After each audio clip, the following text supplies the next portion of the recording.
Roller. Driver change to Mario Wilson. Number 3 is Mark My Words. Jerry Miller does the driving. Number 4 is Stormy Americano with James Day. Number 5 is Lightning Dance. Driver is Braden Rhodes. Please note, we go 4 across behind the gate. Number 5, Lightning Dance, will be a trailer in the second tier. Win place, exacta, and daily double wagering on today's opener. Wager now. Hello again, everyone, and welcome to Ohio County Fair Racing today in sunshiny Columbiana County, Lisbon, Ohio, as we get set for our race card. I'm Frank Frost, joined by my good friend, always a pleasure and always fun to work with him. You can hear it there, Don, the Man Tiger. Don, always good to see you. How you doing? Great to see you. The best part is we got you out of the office and out to grassroots fair racing. We had a beautiful day yesterday, like 74 degrees. It's the exact same day today, but not a cloud in the sky. Still comfortable temperature. Great racing. We have 11 on track today, I believe. 11 races. 11 or 12. 12 today. Okay, yep. We had 13 yesterday, Yep, 12 12 today. today. But we're really glad to have you, Frank. So it should be an awesome day. We do got some quick program changes for you here in the opener, and they'll be going to the gate pretty quickly here. CPF Chocolate Yor. We've got Make the Driver Aaron Lehman. Aaron Lehman will drive the 1. 2-horse Thunder Roller. Make the driver Mario Wilson. Mario Wilson drive that one. But Mike Wokenberg gets these races going pretty quick, so we have this field of 5. We'll be going to the gate here shortly. The 5-horse Lightning Dance will start from the second tier. Yep, so let's tell you a little bit about these horses quickly. The number 1 is CPF Choco Liqueur. Jerry Miller trains, as Don, just told you, Aaron Lehman drives. Owned by Crazy Parrot Farm and Jerry Miller of Fredericksburg. This is a Yankee Cruiser, 3 starts on the year, a second-place finish to show so far. 2-horse Thunder Roller, James Day trains for Power Play Racing. 2 horses he has entered in here. Mario Wilson will get the lines there on Thunder Roller. 1 for 5 on the season. That came 3 back at Cortland, was second at Cortland. Last time had a bad post. Good inside draw here for this one. Mark My Words is the number 3. Jerry Miller drives and trains this well set. He also owns 6 starts on the year, a third-place finish. That came last time out at Northfield on the 1st of August. 4, Stormy Americano, James Day, trains and drives for Power Play Racing. 2 for 4. This is the one to beat in here. And Lightning Dance, number 5, Braden Rhodes drives for Rosie Weaver. Has hit the board in 4 straight, all third-place finishes. Mike Wepkenberg has the starting gate rolling. Let's send it up to Jeff Zidek for the call.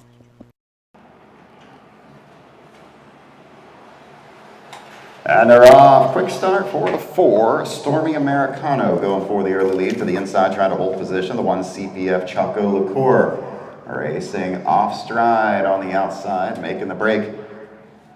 As they head around the turn with Thunder Roller, the 2 has gone off stride. Racing third is Lightning Dance. 4th down the backstretch is Mark My Words, and the early trailer after the break is Thunder Roller. They head down to the opening quarter-mile marker. James Day has put Stormy Americano on the point. Racing second is CPF Choco Liqueur. They cover the opening quarter in 32 seconds. They move around the turn and head toward the 3/8 mile point, leading the way. As they head around that turn, is Mark My Words racing with the lead is Stormy Americano. Racing second is CPF Choco Liqueur. Next in third is Lightning Dance as they make the turn and come down past the grandstand for the first time. Racing fourth, that's Mark My Words, and trailing the field after that break, catching up to the pack is Thunder Roller. They come down to the halfway point. Leading the way is Stormy Americano. Takes them by the half in 1:04 3/5.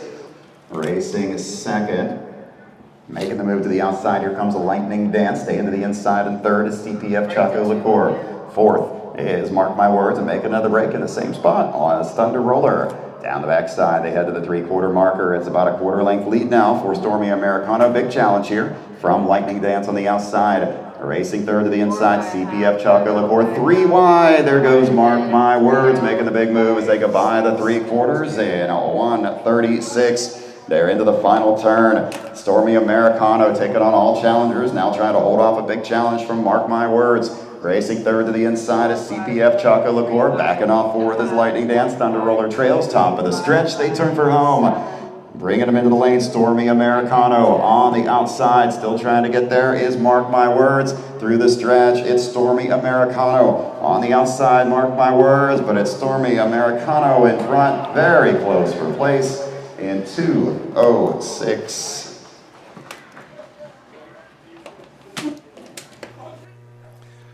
.206, nice powerful effort there for sure. Fun opener. Rush to the finish line for sure with this 5-horse field. 4 of them trying to get up and get one of those top 3 finishes. And it was Stormy Americano getting up first, as you said, the one to beat in this. That'll be win number 3 for Stormy Americano. Has now hit the board in all 5 starts with 3 wins. Has a mark of 2:04 and 3. Took that at Marion back on June 29th. Nice effort here. Drew the outside post, went right to the lead, and kind of put him in their back pocket. Nice effort by Jerry Miller driving Mark My Words. This one made a bold move on the backside. And I believe, I'm going to say that horse did get up for place. We'll see what the judges say. Looked to me like 4-3-1 unofficial. Jerry Miller trainees, they kind of photoed there for a second. But no doubt about the winner. Stormy Americano, now 3 for 5, as Frank said. Track here at Lisbon is kind of like a paperclip. It's long. It's, tight turns, very skinny. Across, I parked in the infield, walked across the backstretch, and really, it seemed like about 5 or 6 strides, and I was across it. So a lot of tight racing. Let's go up to the Jeff Zidek for the winner's circle. Number 4, Stormy Americano, owned by Power Play Farms. James Day gets the training and driving victory. Stormy Americano, now a 3-time winner in 5 lifetime starts, winning today in a time of 2:06. Did he tell you why he was on the bike? Day drove today. Don't forget, if you're in attendance today and you got your passport with you, stop on by.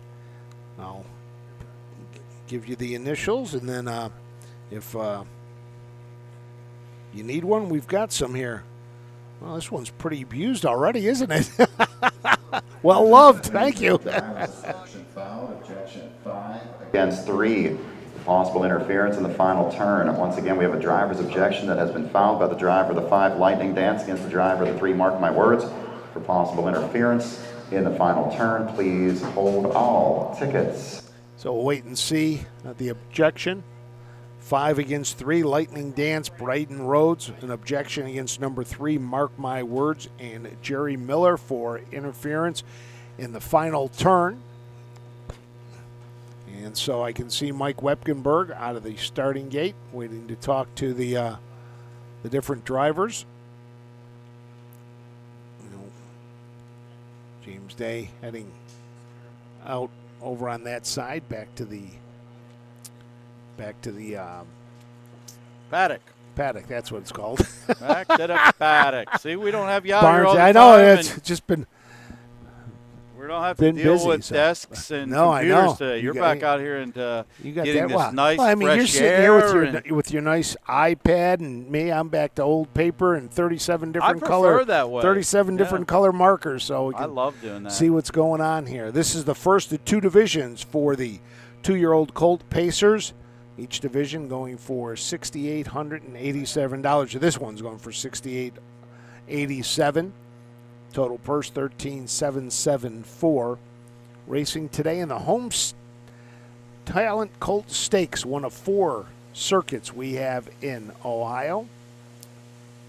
In addition to the Home Talent Colt Stakes, we got the Southern Valley Colt Circuit. We have the Ohio Colt Racing Association and the Ohio Fair Racing Conference. Ohio Fair Racing Conference is our biggest one, correct? Yep. And how many fairs do we have for that? 22, I 22, think, is okay. what it is.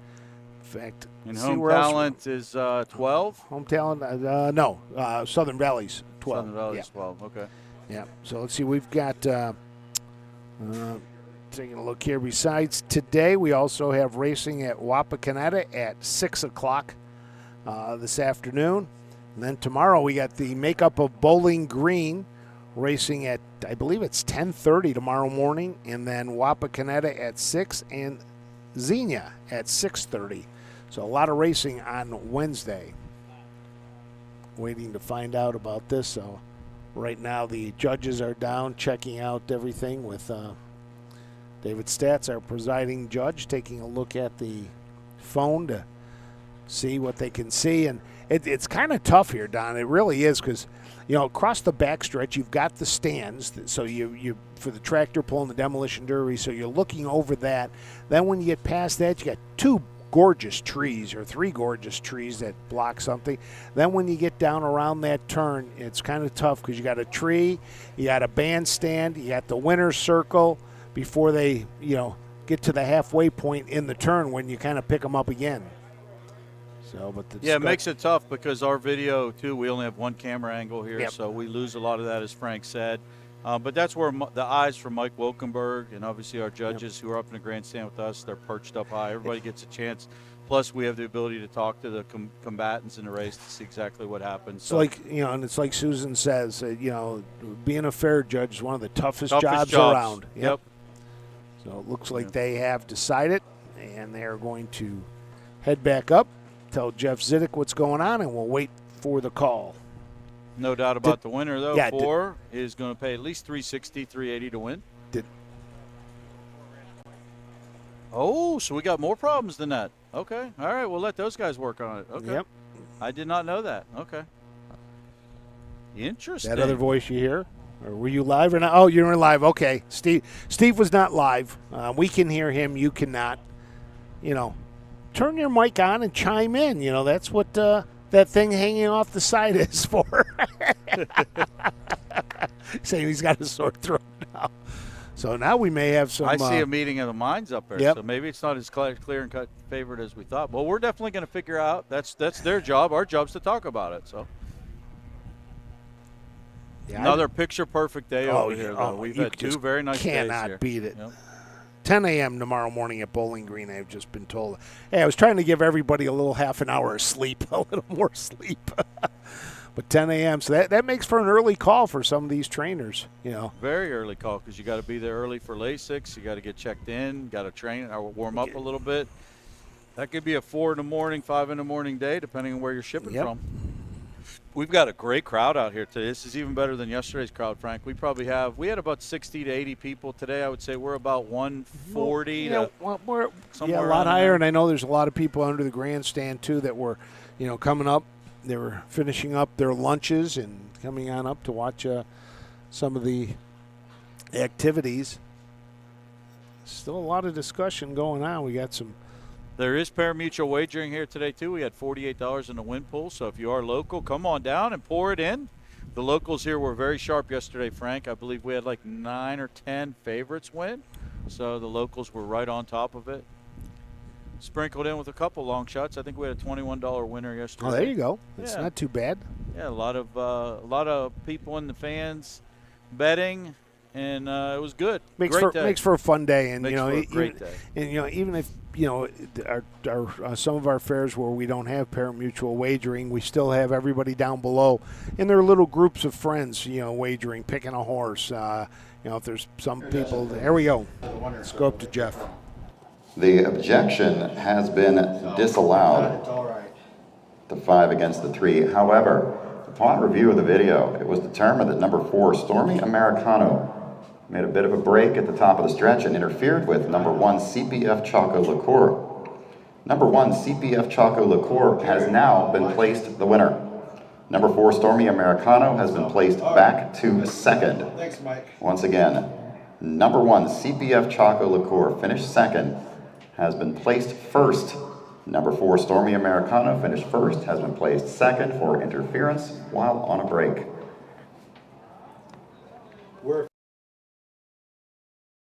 So there you have it. Here's the new order of finish. 4 and 3, and it is official. So there you have it. So now CPF Choco Liqueur is now your winner. Second placed first. Stormy Americano, which did win, was placed second.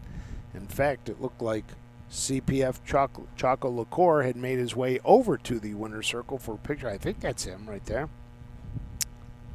Or maybe that's horse coming out for the second, maybe. I think so, because Yeah. Rosie likes to. Oh, be is in the that where inside. Rosie Yeah. is right there? Yep, Okay. that's so always her thing. I was so. wondering where Rosie was. Yep, that's pump action. So, and finishing third was Mark My Words. So Jerry Miller picks up a first and a third in the training standings, waiting to find out about who finished fourth and who finished fifth, since the objection was not allowed. Results are official. In the first race, from the top down, number 1 CPF Choco Liqueur finished second, was placed first. Number 2 Thunder Roller was fifth. Number 3 Mark My Words was third.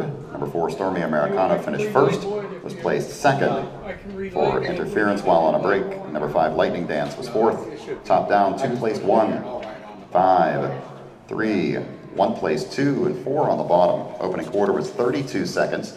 Half was 1:04 and 3/5. 3/4 1:36. Time for the mile 2:06. Second race Jerry is Miller, coming up who next. has No changes in the second. And today All right, picks up a bring him up. win in the first race. So we get set for race 2. Let's take a break, and when we return, we'll have the first of 2 divisions of 3-year-old colt trotters going for $6,910 when we return to Lisbon, Ohio. The roots of harness racing are born at the county fair. For over 150 years, people have gathered to watch horses battle it out for fame and glory. Catch the thrills this summer at an Ohio Fair Racing Conference County Fair. The OFRC races at 22 fairs in 20 Ohio counties. Trotters and pacers put it all on the line to be called the best in the Buckeye State. The Ohio Fair Racing Conference, where the path to greatness begins. At Ohio State's Galbraith Equine Center, our veterinary champions are here for your champions 24/7, 365 days a year, providing advanced specialty care for sports horses from all stages and disciplines. Our expert team of boarded surgeons and sports medicine and rehabilitation specialists, together with veterinary cardiologists, internal medicine, and ophthalmologists, make our hospital your best resource for all sports horse performance issues. The Ohio State Veterinary Medical Center's Galbraith Equine Hospital. Call us today at 614-292-6661.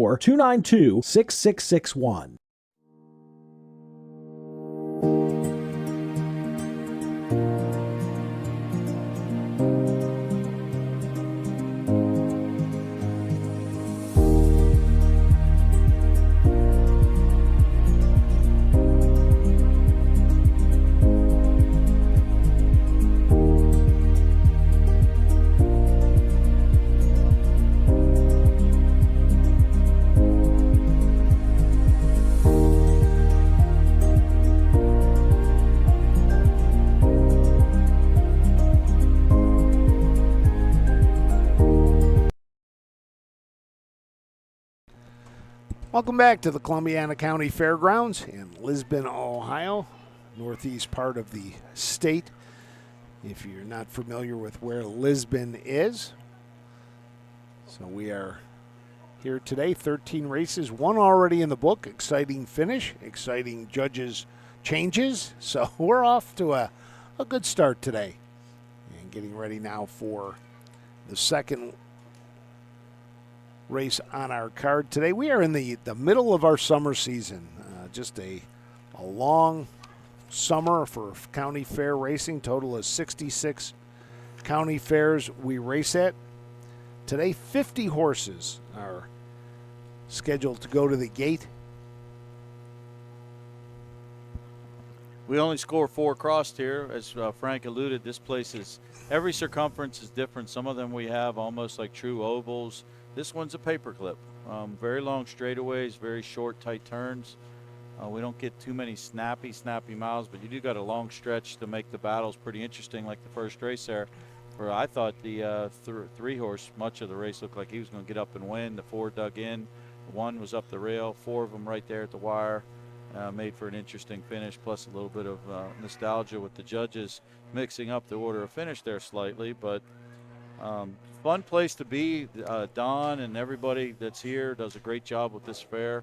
I know the history of it, they've been racing horses here. I think 77 years, Frank? I know it's some really crazy statistic. Yeah, and the they- fair, though, is, I think, 100 and, I looked at it today before I got here, 185 years, I think 185 is what years. it is. Okay, that's really Let's cool. go up to Jeff for the post-parade, and then we'll tell you about these 4 in the race Second set. race, 3-year-old Colt Trotters in the Home Talent Colt Stakes. First division, purse $6,910.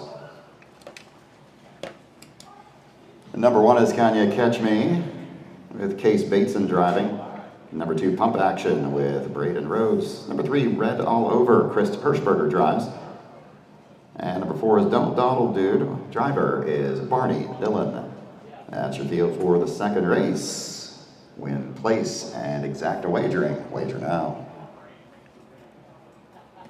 Let's tell you a little bit about these 4 horses. The number 1 is Kane Catch Me. Case Bateson drives for Karen Freed. This is a in-range gelding out of this year's best, owned by Karen Freed of 84 Pennsylvania, J. Mims, Dark Iron Racing, and M. Toth. 7 starts on the year, a couple of wins, 2 seconds. Got those wins in the last 2 times out. Hilliard on July 20th and Mount Vernon on July 27th, a $9,500 purchase at the Buckeye Classic sale. 2-horse Pump Action, Rosie Weaver trains and co-owns with Heartland Acres. Braden Rhodes has the lines today. This is the class of the field. This one's made $49,000 in his brief career. $14,000 this year. 5 of 10 on first or second. Last time out, blowout win at Piketon. Had the 5-hole, went right down the highway, made every pole winning one. Won by 4 lengths at today. Individually trotted 201. Certainly the horse to beat. Currently 6-5. The number 3 is Red All Over. Chris Hirschberger drives for Charlie Myrick. This is a 3-year-old gelding by Enterprise out of the Chip Chip Hooray Mere Chippin' Strawberry. Richard Mayers of Worcester is the owner. He is also the breeder. 9 starts on the year, 3rd place finish. Has 1 win that came last year at Bucyrus. 4-horse Dwaddle Dude, trained by Barney Dillon Cones. This one with Donna Weber. Barney does drive today. This one's 0 for 4 in the season, does have a 3rd place finish, and that was 3 back at Carrollton. Has some gate issues, made a couple skips at the gate, far outside post here. Probably would likely need to go forward, and we're going to send it up to Jeff Zidek for the call of the second. Here they go. That just goes to show you don't see that. I'm not going to beer greaser to go to the tractor. And they're off. Quick start for the 2. Pump Action goes for the lead. Off stride when the 4 Don't Dawdle Do. The 4 has made a break.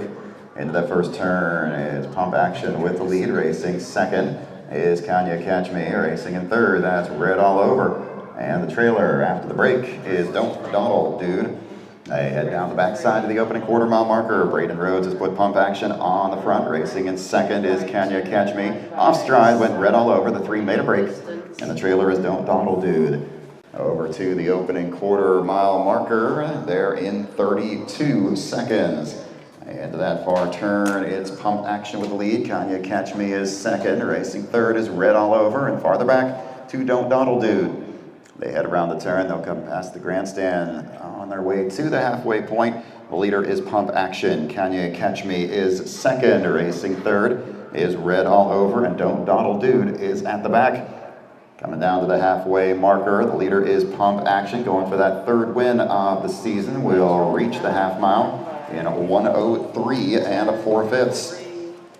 Into the turn, 1 last lap to go here, and the leader is Pump Action. Kanye Catch Me is second. Racing third, that's Red All Over, and the trailer is Don't Dawdle Dude.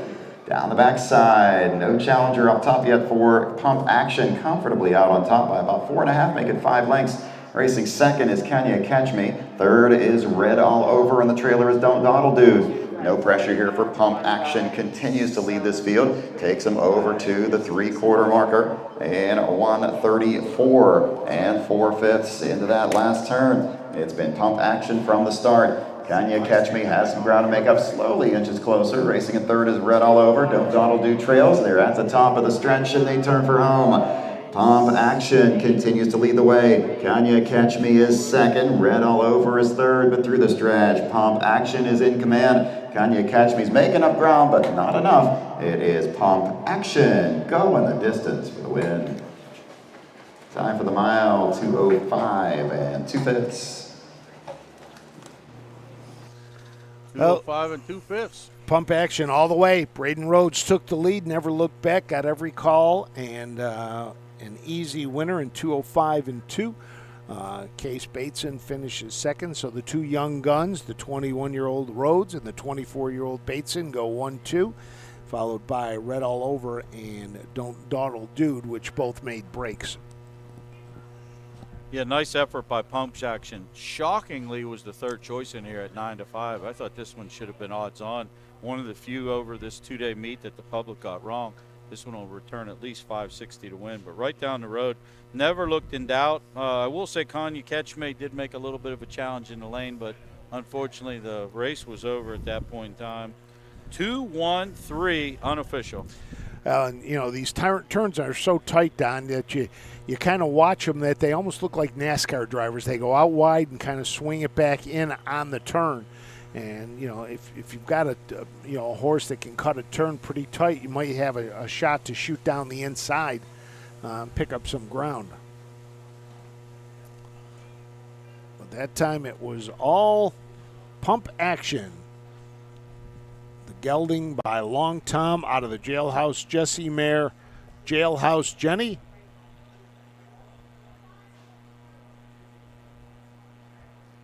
Owned by Heartland Acres and Rosie Weaver. Rosie down in the winner's circle to welcome Pump Action back in. It'll take earnings up over $50,000 lifetime.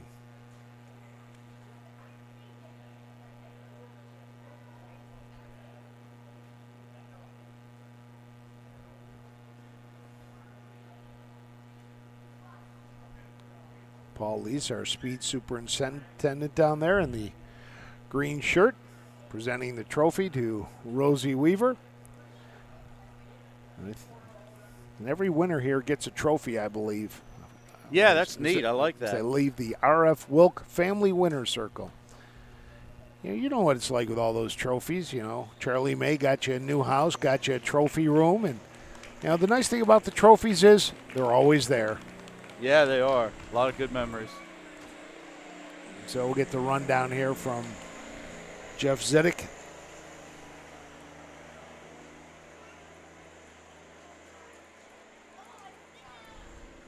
There we go. Second race was number 2, Pump Action, owned by Heartland Acres and Rosie Weaver. Rosie Weaver gets the training victory. Braden Rhodes with the winning drive. Pump Action, now a 3-time winner and 11 starts on the season, covering the mile in 2:05 and 2/5. Top down, number 1, Kanye Ketchme was second. Number 2, Pump Action was the winner. Number 3, Red All Over was third. Number 4, Don't Dawdle Dude was fourth. Top down is 2, 1, 3, and 4. On the bottom, opening quarter was 32 seconds. The half, 1:03 and 4/5. 3 quarters, 1:34 and 4/5. The mile, 2:05 and 2/5. Next, please note. So there you go. That's the first two. Chris Hirschberger's driving the 3 T-Boy in race number 3. So one driver change. Chris Hirschberger will drive T-Boy. So we will tell you about these 5 when we return to Lisbon, Ohio, right after this. Hickory Lane Farm is proud to have bred or produced 3 Dan Patch champions over the last 3 years. Located in Findlay, Ohio, Hickory Lane Farm bred and sold world champion It's Academic. We also co-bred and sold sophomore Breeders' Crown winner Yo Tilly. Our stallion, In Range, set new sales records at the 2025 Jug Sale and is the sire of Set Your Sights High, who was last season's Dan Patch 2-year-old trotting filly. Find your next champion at the Hickory Lane Farm. Consignment. When you need supplies for your horse, one name stands out: Big D's. Since 1976, Big D's Tack and Vet Supply has been the equine experts you can trust. Whatever your horse needs is available at Big D's Tack and Vet Supply. Order online at BigD'sWeb.com. Use code FAIR26 and receive $10 off your next order. Big D's Tack and Vet Supply. Own a little and love it a lot. TheStable.ca is an award-winning fractional ownership operation. Buy as little as 1% of a racehorse and experience 100% of the thrill. TheStable.ca makes ownership easy, accessible, and affordable. Communication and customer service are at the heart of everything we do. Get started at TheStable.ca.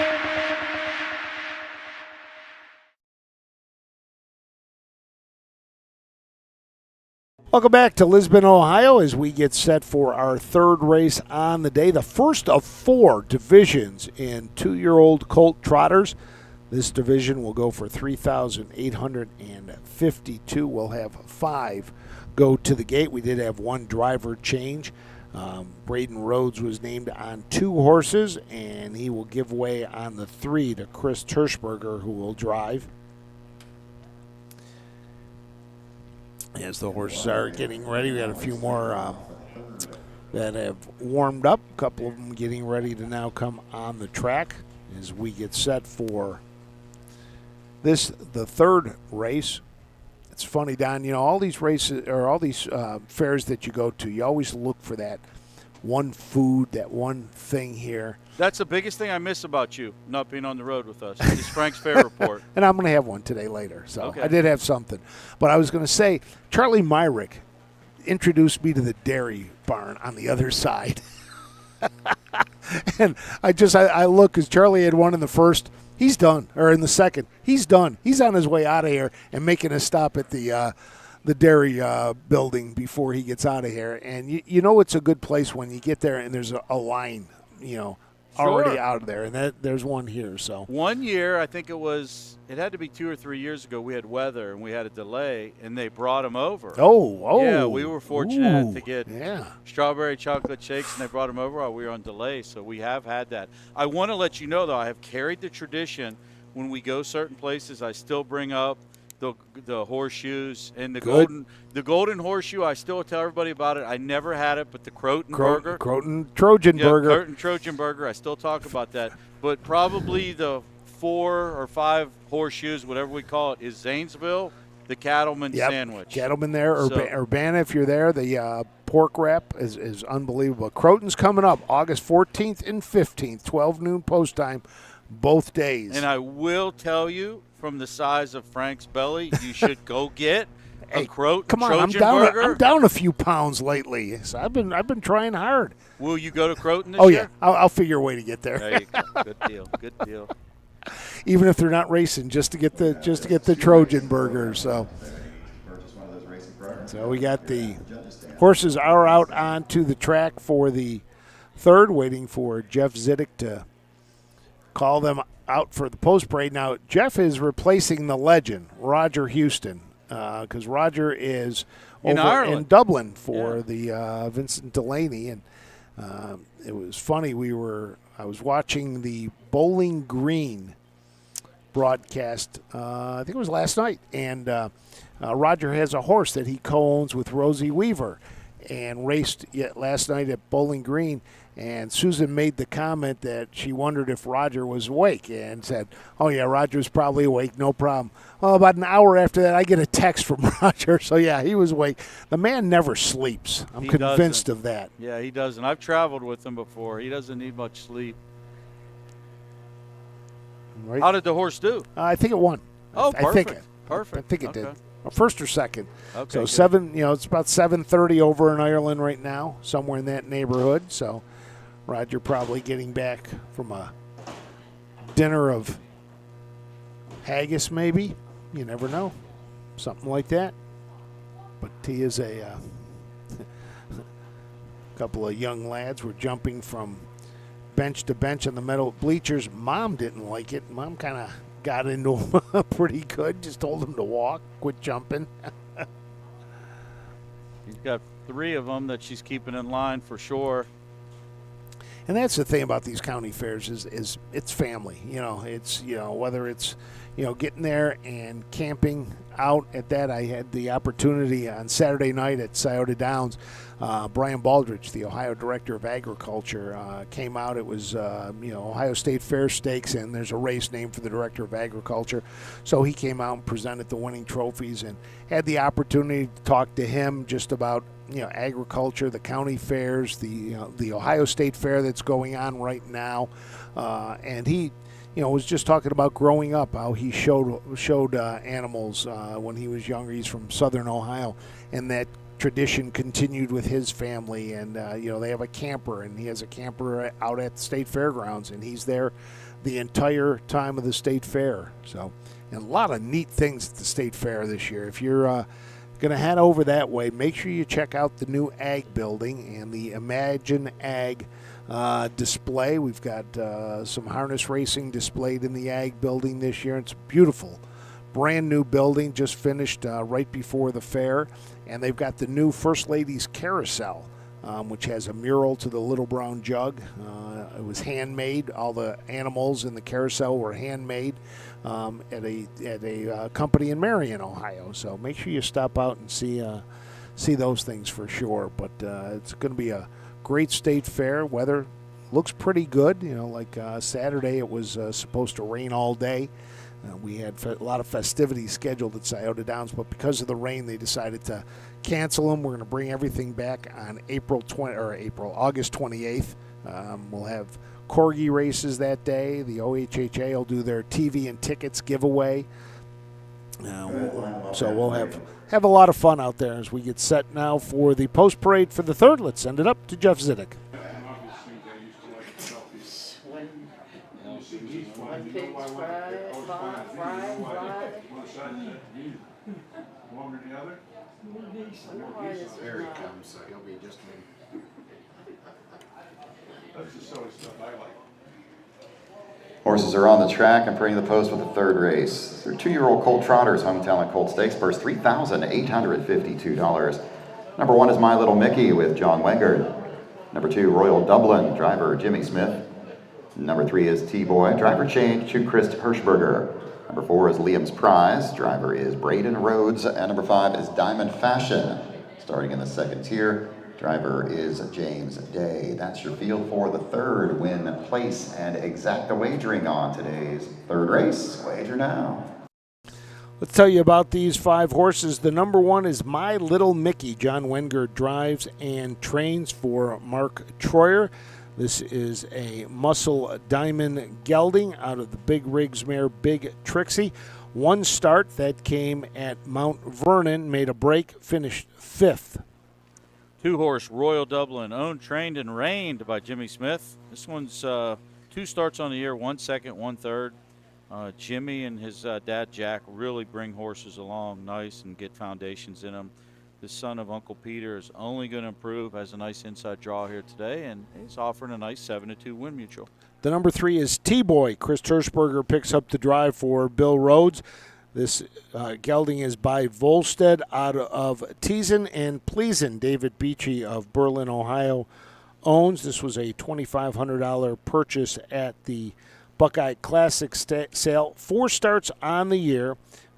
2 seconds and 2/3 was involved in a no contest last time out at Northfield, and has second. The race before that at Mount Vernon was leading and made a break. 4-horse Liam's Prize, Rosie Weaver trains and co-owns with Heartland Acres. Braden Rhodes has the line. Those connections might sound familiar. They just won our second race, so same connections, looking to go back-to-back races, and this one has a really big chance. 3 wins, 5 starts. This one even tried the Buckeye Stallion Series twice. Left out of the 8-hole and had the lead at 59 seconds. Then got a 10-hole. Hasn't drawn real good at the pari-mutuel tracks, but at the fairs, it's 2 for 2, and then looking to make it 3 for 3. This one's your even money deserving favorite. The number 5 is Diamond Fashion. James Day drives for Isaiah Shrake, owned by Isaiah and Terry Shrake. Muscle Diamond is the stallion out of Emotional Fashion. 3 starts on the year, a couple of second-place finishes. Those came at Carrollton and Corton, and We'll start from the second tier. I had a chance to talk to Braden beforehand, and I asked him how many he was driving. He said 10. I said, how many's Dad got? He's got 3. I said, oh, you driving them all? He goes, nope, only 2. I said, only 2? He says, yeah, Dad told me to take the one I thought would win, so I took Rosie's horse instead of his. So here we go. Let's send it up to Jeff Zidek. Here they come. Break the 4, break the 5. And they're off. On the front is the 2 Royal Dublin going for that early lead with the 1 Little Mickey. The others at May Breaks racing third into that first turn. Off stride is Liam's Prize, and it's Diamond Fashion fourth. Back trotting fifth at the back of the pack is T-Boy. Off stride, the 1 My Little Mickey. Jimmy Smith left all alone here with Royal Dublin. Leads this field down the back stretch. Racing second is My Little Mickey. Next in third is Diamond Fashion, followed by T-Boy, who's moved up fourth. Trailer is Liam's Prize. Cover the quarter in 34 seconds. Royal Dublin up there with a comfortable lead right now. My Little Mickey is second. Racing third is Diamond Fashion. Trotting fourth is T-Boy. And the trailer as they head around that turn. And Liam Prize, they come around the turn, head to the 3/8 mile point. Coming down toward the half right now. The leader is Royal Dublin. Farther back to My Little Mickey in second. Racing third is Diamond's Fashion. Halfway point 107 and 3/5. Next in fourth now is Liam's Prize, and the trailer after another break is T-Boy. This field is well spread out as they move through the lower turn. Leading the way is Royal Dublin, staying out of trouble on the front. Trying to cut into that margin a bit is My Little Mickey in second. Way back to Diamond Fashion third. Racing fourth, going off stride, Liam's Prize. Liam's Prize has made another break, and the trailer is T-Boy. They head to the 3/4 marker. Royal Dublin certainly getting things all his way. They go by 3/4 in 140 and 1/5. Into that final turn, Royal Dublin leading off stride, My Little Mickey. The 1 has made a break. Racing third is Liam's Prize. Fourth, as they head in that turn, is T-Boy as they round the last turn. Top of the stretch, they turn for home. This one has been all Royal Dublin from the start. The rest are still having some gating issues in the back. Through the stretch, Royal Dublin minds his manners and will get an easy win. Time for the mile, 2:13 and 4/5.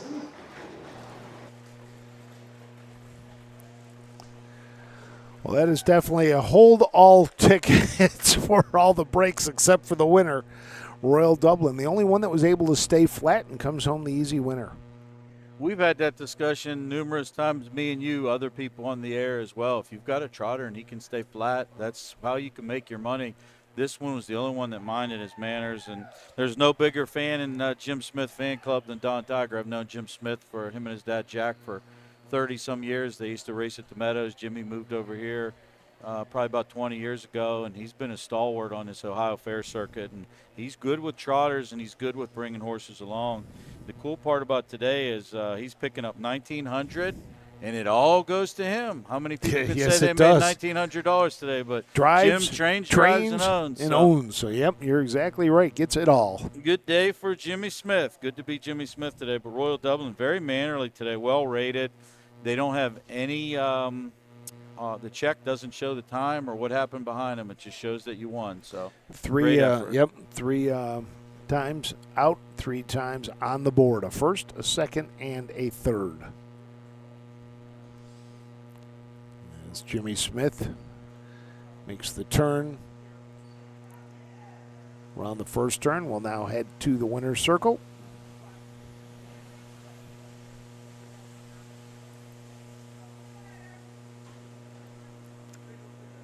$5,000 Buckeye Classic purchase has just paid his way back after today, pretty much.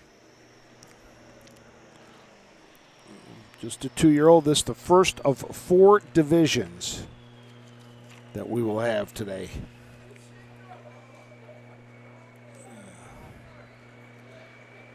Heads to the RF Wilk Family Winners Circle. Does Jimmy Smith.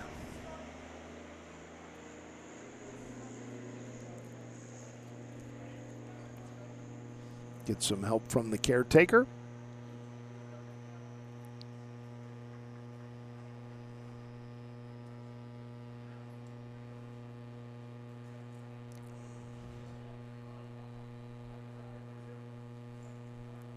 Moving into the family winner's circle. The newly landscaped Wilk Family Winner's Circle. Number 2, Royal Dublin, owned, trained, and driven victory by Jimmy Smith. Royal Dublin gets the first win of his career, trotting them out today in 2:13 and 4/5. The official? Yep. 5143. We'll get the rundown here officially. Race 3 is Here we go. Top down, number 1, Becky was 5th. Number 2, Royal Dublin was the winner. Number 3, T-Boy was 4th. Number 4, Liam's Prize was 3rd. And number 5, Diamond Fashion finished 2nd. From the top down, 5, 1, 4, 3, and 2 on the bottom. Opening quarter was in 34 seconds. The half was in 107 and 3/5. 3/4 in 140 and 1/5. Amount 2:13 and 4/5. Fourth race is coming up next. Number 5, Rock Bottom Prince. Driver will be Emmanuel Miller. Emmanuel Miller is driving the 5, Rocky Bottom Prince, in the upcoming 4th race. Win, place, and exact wager. So there you heard one driver change. Emmanuel Miller will drive the number 5, Rocky Bottom Prince, for Tommy Vosick. We'll tell you about the field for the second division of 2 for 2-year-old Colt Pacers when we return to the Columbiana County Fair.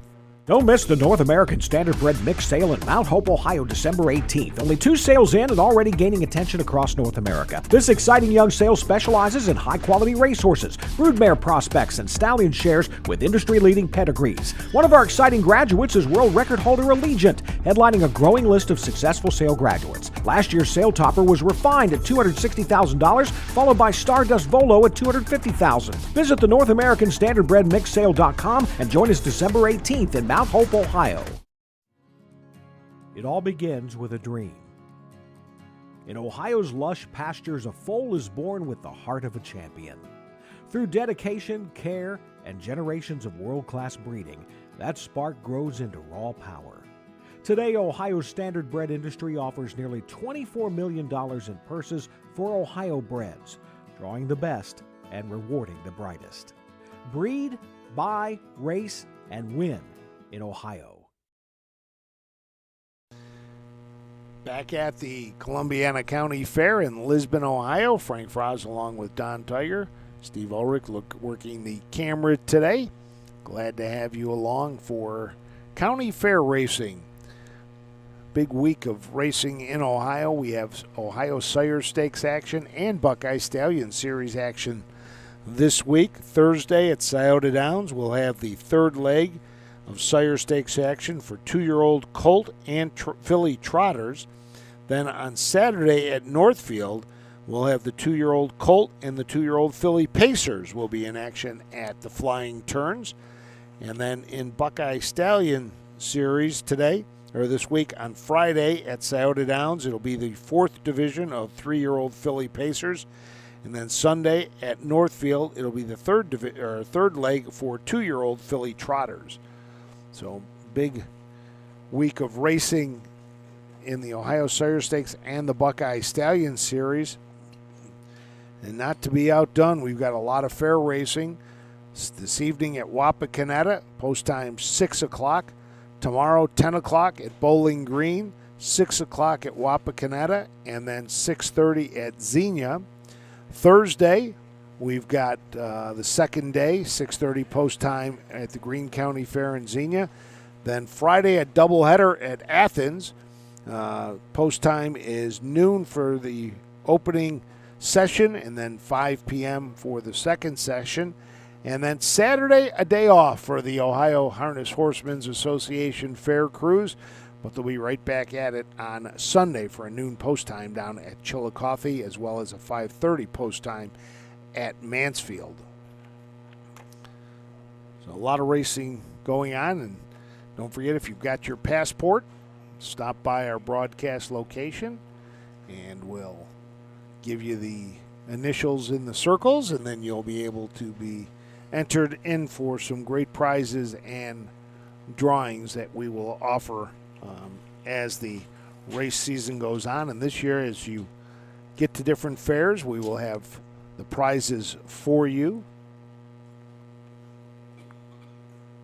In fact, if I'm trying to think if I've got the list here, yep, if you attend 10 races, you get one of the Ohio Horse of the Year poker chips. Attend 20 race days, you'll receive a souvenir deck of cards with OHHA divisional winners on it. Attend 30, you get the 250th United States birthday t-shirt. Attend 40 races, and you get an OHHA hoodie. Plus, at the end of the year, we're going to have a grand prize. And last I saw, Susan was carrying around the prizes, and I did look in there, and I did happen to see in those poker chips a couple of orange ones still. Might be the last Charlie May Horse of the Year poker chips that have not been distributed. That are out, not in circulation. Not in circulation. I like so those were the very first one we did, and it has been a hit ever since. How is Charlie doing?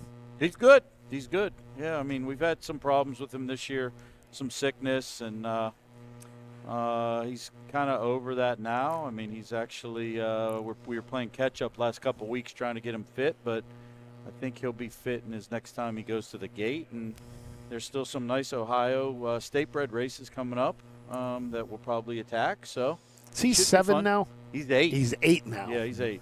Yep. I remember when he was a 2-year-old. This seems like yesterday. It does. Yeah. Yes, it does. Charlie May. Yep.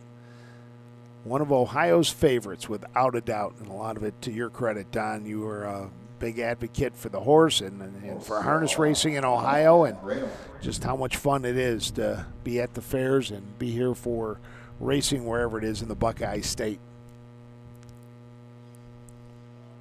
Horses are on the track getting ready to parade for our 4th today. Again, we will send 5 to the gate, 1 driver change. The number 5, it'll be Emmanuel Miller driving for Tommy Vosick.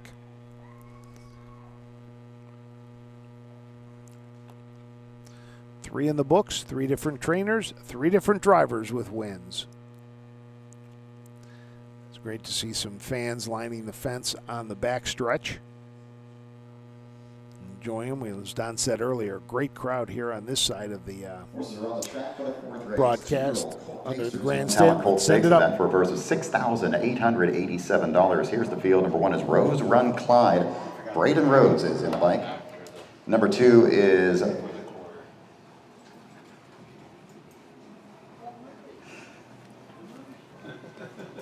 I didn't look at this in advance. Look What on Fire, Stanley? What? What are they? What is this?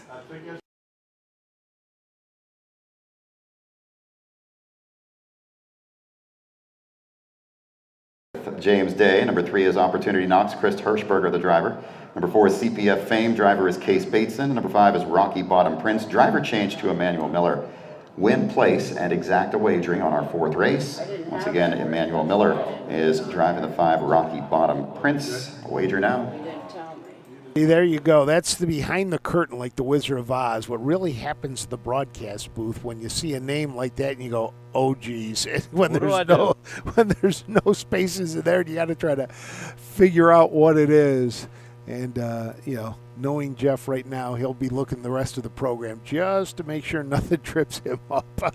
But no, that is one of the toughest things. Let's tell you about the horses in this. The number 1 is Rose Run Clyde, the only winner in the group. Braden Rhodes drives for Corey Day Ehrman. This is a summa cum laude out of the Arts Place mare, Mrs. American Pie.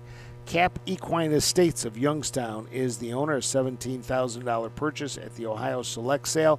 Has hit the board in 3 of 4 with 2 wins, the last one coming at Mount Vernon. 2 horse, Look What on Fire, Stanley. James Day trains and drives for Power Play Racing. This one's 0 for 5 on the season, still looking for that maiden voyage win. Does have a 2nd place finish. That's all the way down at the bottom of the program at Paulding. Had the 3-hole. Hasn't drawn the greatest. 7-5-5-5. Gets a nice cozy inside spot and is getting some tote action at 2-1. The number 3 is Opportunity Knox. Chris Hirschberger drives for Darren Harvey. This Ponderosa out of Noble Trixie is owned by Wayne Mass and the Eden Acres Farm. 3 starts, still looking to hit the board for the first time. 4 horse, CPF Fame.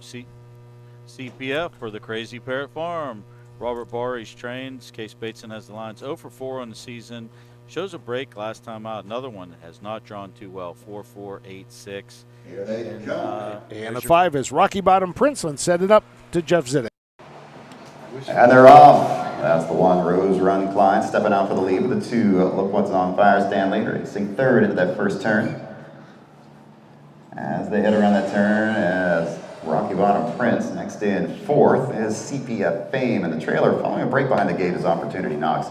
Straighten out and head down the backstretch. Leader is Rose Run Clyde. Tempo slowing way down here. Racing second is Look What's on Fire Stanley, and then it's Rocky Bottom Prince in third. Facing fourth is CPF Fame, and the trailer is Opportunity Knocks. Over to the quarter in 33 2/5. Rose Run Clyde and Braden Rhodes lead the way. Racing around that turn in second, Look What's on Fire Stanley. They move through the turn in third. It's Rocky Bottom Prince, followed by CPF Fame fourth. Trailer is Opportunity Knocks. Tightly packed field. Comes down toward the halfway point. On the move on the outside. Now rolling on for the front here. That's Rose Run Clyde. Took that turn a little bit wide. Racing second is Look What's on Fire Stanley. They've covered the half mile in 1:06. Racing third as Rocky Bottom Prince, followed by CPF Fame. Trailer is Opportunity Knocks. Less than a lap to go, and Rose Run Clyde leads the way. He's struggling a bit in the turns. A little easier time in the straightaway. Down the backstretch in second. Look What's on Fire Stanley. Pacing third is Rocky Bottom Prince, followed by Opportunity Knocks in fourth. In the trailer, CPF Fame. Rose Run Clyde leads this field over to the 3/4 marker. He's there. And a 1:36 4/5. Into that last turn, Rose Run Clyde continues to lead the way. Look What's on Fire Stanley still there in second. Racing third is Rocky Bottom Prince. Opportunity Knocks comes to the outside fourth. Trailer is CPF Fame, top of the stretch. They turn for home. Rose Run Clyde's been there all the way. Racing second is Look What's on Fire Stanley. Racing up on the outside late is Opportunity Knocks, but it's Rose Run Clyde hanging on by a length. Time for the mile, 2:07 3/5. Braden Rhodes picks up his second win of the day, this time for Corey Day Ehrman. Remains the only winner in the field with the third win in 5 starts. Corey had 5, Braden had 5 yesterday. He's picking her up right where he left off. Nice stretch battle there between the 1 and the 2. They went at it, ding-dong, and down the stretch, and that's what we're here to see is great racing. But the 1, Rose Run Clyde, did hold sway. Corey, one of the trainers here that does do very well at the fairs, brings always a nice, strong hand over here for Cap Equine Estates, and well-met winner here today, and the public didn't let this one get by him. This was your betting favorite at even money, Rose Run Clyde. Now 3 of 5 lifetime earnings of just over $11,000. So nice effort. Summa cum laude son they paid $17,000 for him at the Ohio Select sale, so he's almost returned back his purchase price. I imagine that'll happen in a few more starts. Want to thank everybody who's out there watching us today. We appreciate you taking your time on this Tuesday, beautiful afternoon from Lisbon, Ohio. There's your winner. Making his way into the winner's circle, Braden Rhodes with the number 1 Rose Run Clyde. There's Corey Day Ehrman. Moving into the Wilk family winner's circle, number 1 Rose Run Clyde of a Cap Equine Estates of Youngstown. Corey Day Ehrman gets the training victory. Braden Rhodes the winning drive. Rose Run Clyde. Now a 3-time winner in 5 lifetime starts. The win here is in 2:07 3/5. Are we official? Yeah. Horse a little restless in the winner's circle. Complete order of finish in the 4th from the top down. The 1 Rose Run Clyde was the winner. Number 2 Look What's on Fire Stanley was second. Number 3 Opportunity Knocks was 4th. Number 4 CPF Fame was 5th. Number 5 Rocky Bottom Prince was 3rd. Top down 1, 2, 4, 5, and 3 on the bottom. Opening quarter 33 2/5. The half in 1:06. 3/4 1:36 4/5. The mile 2:07 3/5. Race 5 on the afternoon is coming up next. an exacta wagering only on this one. Win an exacta on this one. This is a 3-horse field. We got a driver change on the 2 pickle shot. It's going to be Emmanuel Miller. Emmanuel Miller driving the 2 pickle shot in race number 5. In the barn area. So coming up next, it'll be the 5th, just 3 in the 5th for the second of 2 divisions in the 3-year-old colt trot when we return to the Columbiana County Fair right after this.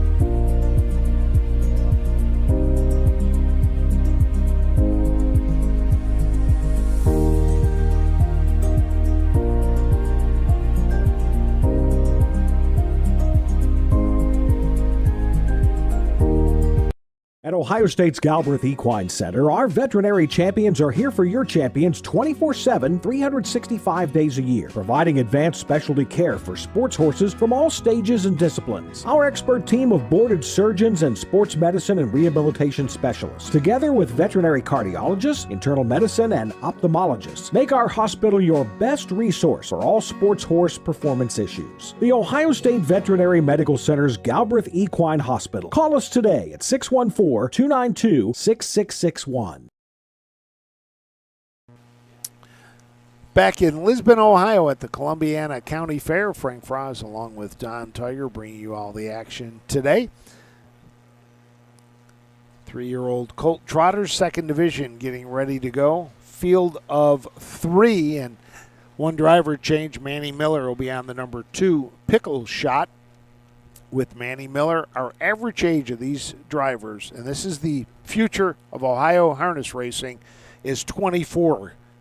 Braden Rhodes, the youngest, at 21.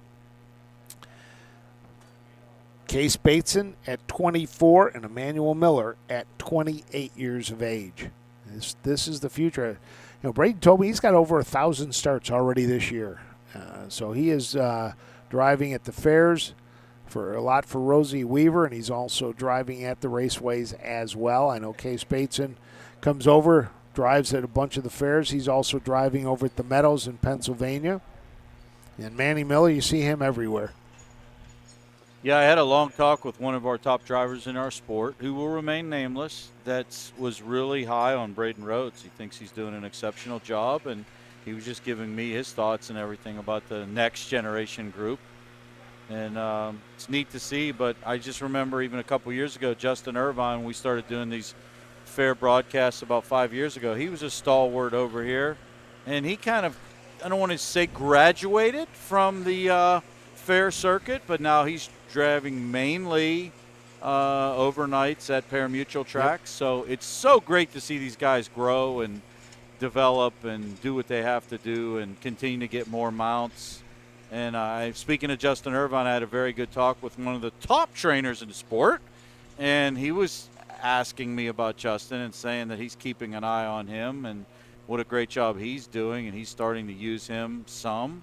So it's nice when your peers recognize you. I did reach out to Justin and told him that, which he was very thankful for me reaching out and telling him that people are keeping an eye on him. So I believe, I've said this before, Frank, we have the best colony of drivers in North America assembled in Ohio, and I think that's again a testament to you and the Ohio Harnessmen horse people that have developed our programs.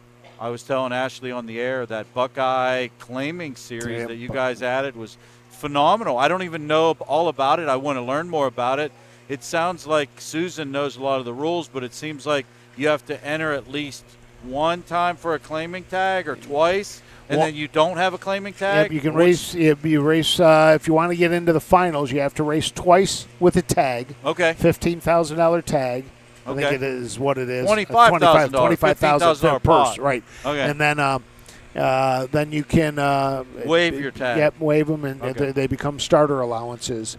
Nice. And so just another thing, because like we say, we have a place for every racehorse in Ohio, whether it be at the fair, the Buckeye Stallion Series, the Buckeye Claiming Series, the Ohio Sire Stakes, the Grand Circuit races that we have. Touch on Justin Irvine. It's not bad when you come from a pretty good bloodline. Hall of Famer Don Irvine's his father. So, when you got that, it helps a little bit too. So, not too often you see a tractor out working the tractor pull area in the middle of the horse race. We did the same thing yesterday, and I said, I was teasing, and I said, are they planting corn? I knew that they were there for that, but it's kind of funny to see a tractor pull area get kind of, graded up in the middle of the horse races. You figure they might wait till the horse races were technically over, but I understand we've got jobs to do. It just kind of took me by surprise yesterday. So getting ready for the horses to come out onto the track for this, the 5th, 3 of them. I see 2 out there already. Waiting on the 3rd to come out. Most of them come out of the draw gate right in the middle of the backstretch. I think Rosie is the only one. There's one other trainer who's racing out of their trailers out of the infield today. Rosie over underneath those 3 big trees, and then there is a horse trailer right behind the grandstands. Not sure who that is. Looks like we've got Manny Miller's out. It looks like Braden Rhodes is out, and we're just waiting for Case Bateson and Creating Speed. And I see him now making his way onto the track down at the far end. So we'll get set for the parade and send it up to Jeff Zidek for the post-parade of the 5th.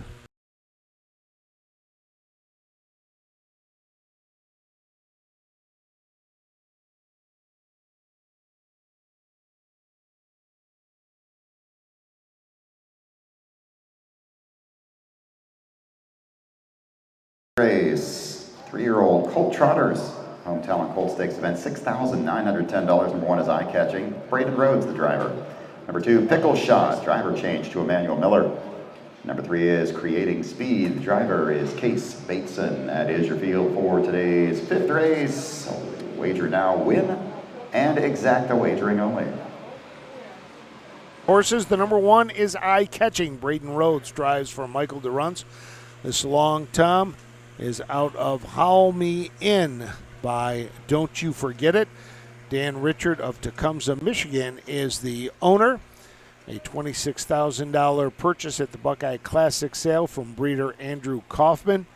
Last time out, finished 2nd at Mount Vernon, was a winner back at Northfield at the beginning of July, taking a mark of 159-4, lifetime 4 wins in 22 starts. 2-horse Pickle Shot, make the driver Manny Miller. Manny Miller picks up the drive on Pickle Shot today. Rosie Weaver trains and co-owns this one with Heartland Acres and Barbara Wilson. What a season last year this one had. 4 wins, 8 of 12 on the board, $15,000 in earnings at market 204 at Dover. Hasn't found the winner's circle this year. 0 for 13, 2 seconds, 3 thirds. Does have $12,000 in earnings. Last time out, made a break after the rail draw. Took off the trotting hobbles, so they're still trying to figure this one completely out, but the public is on this one at 6-5. The number 3 is Creating Speed. Case Bateson drives for Karen Freed. This is a creatine out of the Broadway Hall mare, Broadway Angel. Karen Freed, Dark Iron Racing, and Crazy Parrot Farms are the owners of Creating Speed. 7 starts, has a 2nd and 2 thirds this year. Lightly raced last year, and let's send it up to Jeff Zidek. And they're off. That's the one, Eye Catching, going for the lead. They're going to line up in numerical order out the gate. Eye Catching has the front. Pickle Shot will get away 2nd. And the early trailer is Creating Speed. Trotters all the way flat through that first turn. 3-year-olds are led by Eye Catching for Braden Rhodes. Pickle Shot is there in 2nd, and racing 3rd is Creating Speed. They head down the backstretch to the opening quarter-mile marker in this home talent Colt Stake trot. Eye Catching leads the way. Pickle Shot is right there in 2nd. A gap of 2.5 back to Creating Speed in 3rd. Eye Catching on the point. Takes his field to the quarter in 34 seconds. as they move into the far turn. Racing second is Pickle Shot, and it's creating speed in third. The tempo is slow, short field of 3 moving around the turn. Leading the way is Eye Catching, going for that second win of the season. Pickle Shot races in second, and the trailer is creating speed. They make the turn and come down toward the halfway point. Field is led by Eye Catching. Racing second is Pickle Shot. Creating speed is the trailer. Tightly packed field of 3. Over to a leisurely half here of 107.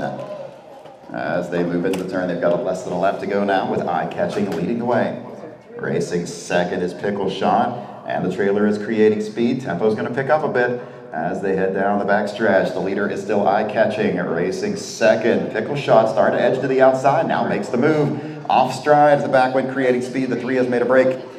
2-horse battle from here with Eye Catching leading the way, but he's gotten things all his way so far. Strides back out of it, opens up on Pickle Shot. They go by the 3/4 in 1:38 and 4/5. Into that last turn, it's Eye Catching with a lead. Pickle Shot is second, farther back than to creating speed in third there in the middle of the last turn, and it's still Eye Catching with the front. Racing second is Pickle Shot. Top of the stretch, they turn for home. Pickle Shot goes off stride, now catches back trotting quickly to save his spot, but it's all Eye Catching. He will cruise to the win here over Pickle Shot. Eye Catching gets the win. Time for the mile, 2:09 and 1/5. 2:09 and 1/5 for your winner, Eye Catching. Braden Rhodes picks up another win. His third today out of 5 races, so give him a triple, as he was the only one not to break stride. Eye Catching wins for the second time in 12 starts this year.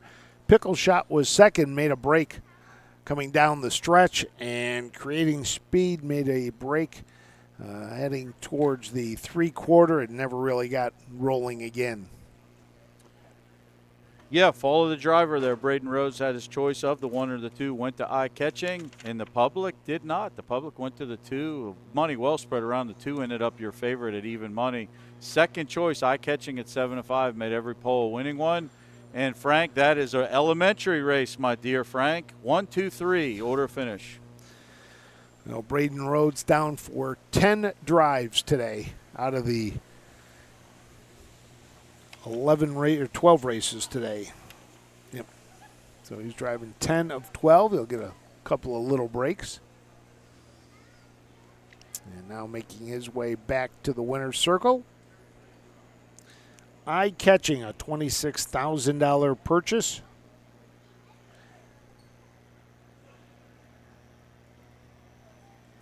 And with that, we'll close in on lifetime earnings just under $26,000, which is what they paid for Eye Catching at the Buckeye Classic sale.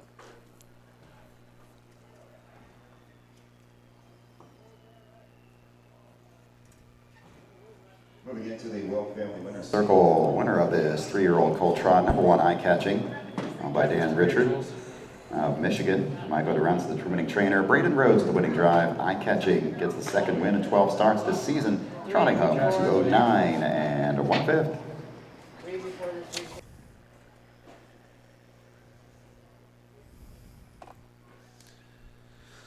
So 5 in the books. Top down, Eye Catching 1, Pickle Shot 2, Creating Speed finishes third. Results are official from the top down. They finished in numerical order. Number 1 Eye Catching was the winner. Number 2 Pickle Shot was second. Number 3 Creating Speed was third. Top down, 1, 2, We are 3. official, 1, 2, 3. Could you hear me? Opening quarter was 34 seconds. The half in 1:07. 3/4 1:38 and 4/5. The time for the mile 2:09 and 1/5. 6th race is coming up next on our 12 race card. Number 4 Sugar Snap, make the driver Chris Hirschberger. Chris Hirschberger's driving before Sugar Snap in the 6th. In the barn area. So one change, as you heard, Chris Hirschberger will drive Sugar Snap for David Miller when we return after this back to the Columbiana County Fair. When you need supplies for your horse, one name stands out: Big D's. Since 1976, Big D's Tack and Vet Supply has been the equine experts you can trust. Whatever your horse needs is available at Big D's Tack and Vet Supply. Order online at BigD'sWeb.com. Use code FAIR26 and receive $10 off your next order. Big D's Tack and Vet Supply. Hickory Lane Farm is proud to have bred or produced 3 Dan Patch champions over the last 3 years. Located in Findlay, Ohio, Hickory Lane Farm bred and sold world champion It's Academic. We also co-bred and sold sophomore Breeders' Crown winner Yo Tilly. Our stallion In Range set new sales records at the 2025 Jug Sale and is the sire of Set Your Sights High, who was last season's Dan Patch 2-year-old trotting filly. Find your next champion at the Hickory Lane Farm consignment. Welcome back to Lisbon, Ohio, home of the 24th County Fair with Racing, as we have a total of 66 that race across the Buckeye State. That does not include the Ohio State Stakes races.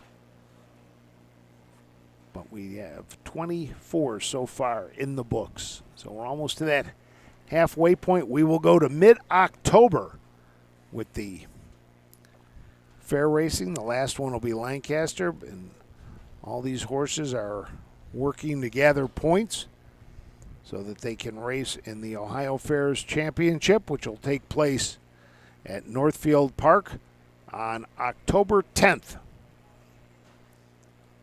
These horses get 51 points for a win, 26 for second and down the line, and the top point getters will advance to the finals at Northfield Park.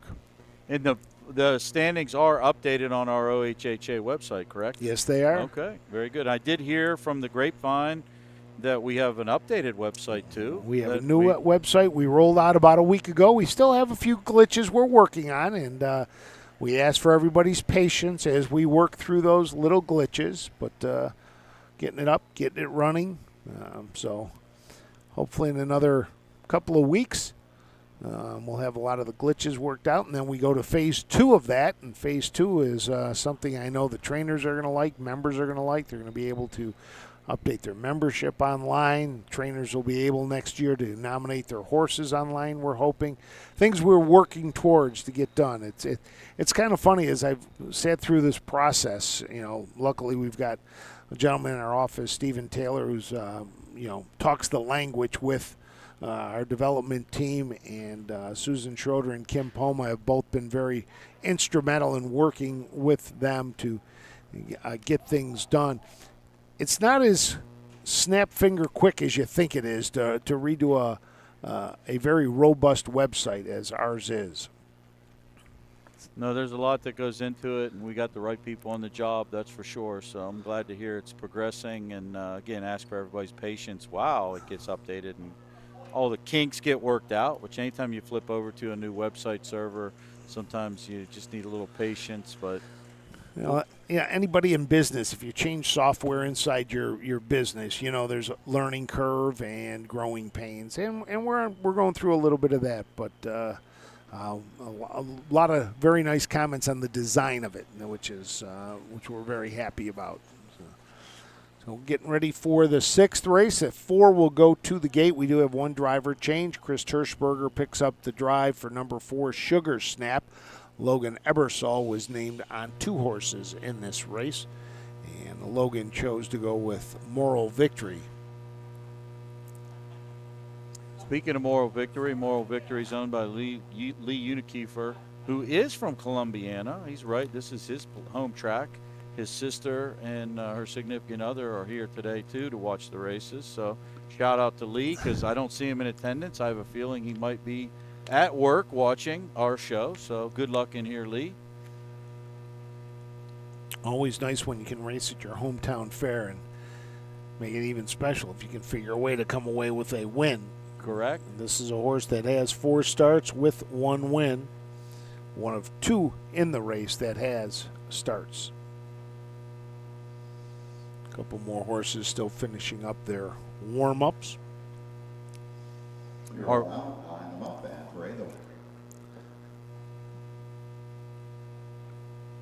Hey, with the rain we had this weekend, it's just the last 2 days have just been ideal.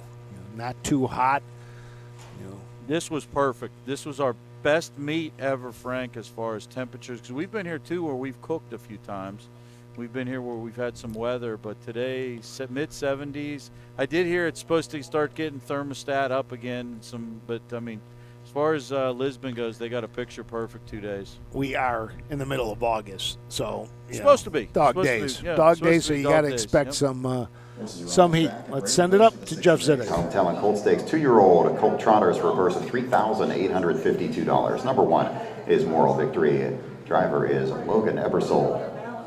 Number 2 is You'll Envy Me with James Day. Number 3, Global Rumble. Driver is Braden Rhodes. Number 4, Sugar Snap. Driver change to Chris Hirschberger. That is your field for the 6th. Win, place, and exacta wagering. Wager now on the 6th. Tell you who these 4 horses are. The number 1, Logan Ebersole, drives a Moral Victory for trainer Gary Martin, who co-owns with B. Kleinberg Racing and Lee Unkefer. 4 starts this year, 1 win. That came at Carrollton in 2:17-1. Last time out, finished 6th at Northfield. This was a $12,000 select sale, Ohio Select Sale purchase, bred by Seven Licks Stable. 2-horse, You'll Envy Me. James Day trains and reigns for Power Play Farms. This one's 2 for 5 on the season. Both of those wins came 3 and 4 back at Cortland and Marion. Canfield made a break, and last time out, Painesville made a break. Key with this one's going to be staying flat. When he stays flat, he's awfully good. The public currently has him second choice at 8-5. The number 3 is the team of Braden Rhodes and Rosie Weaver with Global Rumble. This is a Global Republic S out of the Chip Chip Hooray Mare Oh Hey. No. 3 starts on the year, has not hit the board yet. Has made breaks, though, in all 3 of those starts. Sugar Snap, David H. Miller trains for Marty Troyer. This one's 0 for 3 on the season. Has all breaks, has the far outside post. Needs to improve in here. And that's your field of 4. We'll send it up to the voice. Jeff Zidek for the call of race number 6.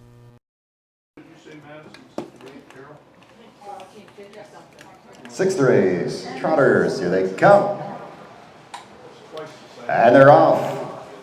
That's the 1, Moral Victory out for the early lead with the 2, You'll Envy Me. The 3, Global Rumble is away third. And the early trailer is the 4, Sugar Snap. Off stride goes the 3, Global Rumble. The 3 has made a break. Off stride, the 2, You'll Envy Me. The 2 has made a break. Leading this field down the backstretch, it's Moral Victory. Taking over second now is Sugar Snap. Back trotting third is You'll Envy Me. And the trailer is Global Rumble. Field spread out now as they head down the backstretch. About a 3-length advantage for Moral Victory. Cutting into that gap second is Sugar Snap. Racing third is You'll Envy Me. They covered the opening quarter in 35 4/5 seconds. Easy opening quarter there as they move into the turn. Leader is Moral Victory. Racing second is Sugar Snap. Off stride goes You'll Envy Me. The 2 has made another break, and the trailer is Global Rumble. They'll bend around the turn and come down to the halfway point. This field is led by Moral Victory for Logan Ebersole. Racing second is Sugar Snap. Next in third, that's You'll Envy Me, and the trailer is Global Rumble. Field is by the halfway point in 1:09 4/5. 1:09 4 for the half. Less than a lap to go. Leader is Moral Victory. Right there in second, though, is Sugar Snap. Trotting third around that turn is You'll Envy Me, and the trailer is Global Rumble. They'll straighten out and head down the backside one last time. Moral Victory leads the way, starts to open it back up a bit. Sugar Snap is second. Off stride goes You'll Envy Me. You'll Envy Me has made a break. Moving up is Global Rumble. Down to the 3/4 marker, Moral Victory leads it by 2.5. Continue to extend that advantage by the 3/4 in 1:43-1 into the final turn. It's all Moral Victory has led it from the start, staying out of trouble. Racing second is Sugar Snap. Racing in third, that's Global Rumble. You'll Envy Me trails. Top of the stretch, they turn for home. Moral Victory brings them into the lane. Racing second is Sugar Snap, but Moral Victory just too strong here. Sugar Snap will settle for second today. It's a win today for Moral Victory in front. Time for the mile, 2:16 and 1/5. Moral Victory comes home with the win. Sugar Snap second, Global Rumble third, and You'll Envy Me was fourth. You'll Envy Me just had trouble with all the turns, made the break somewhere in the turn 4 different times, but Moral Victory stayed flat. Sugar Snap as well, but Moral Victory just proved the better today. Yeah, 2:16 and 1. This is a tricky track with these tight turns. Some of these horses make it, some of them don't. But no doubt about the horse that won. Moral Victory was a victor from the get-go. Congrats to Gary Martin, Kleinberg Racing, and Columbiana's own Lee Unikiefer. His sister's here today and her significant other watching the races, so that's great. Nice effort. Nice to see you win at your local track, and never in doubt there. Moral Victory, wire to wire. 2 wins in the last 4 starts for Moral Victory. Pick up about $1,900 for the win today. 4 divisions of the 2-year-old Colt Trot, and that's why there's so many splits and the purse down in that $3,800 area.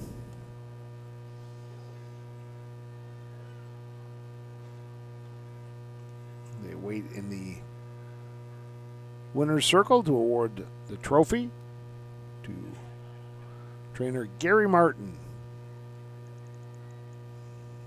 Making its way in is Moral Victory.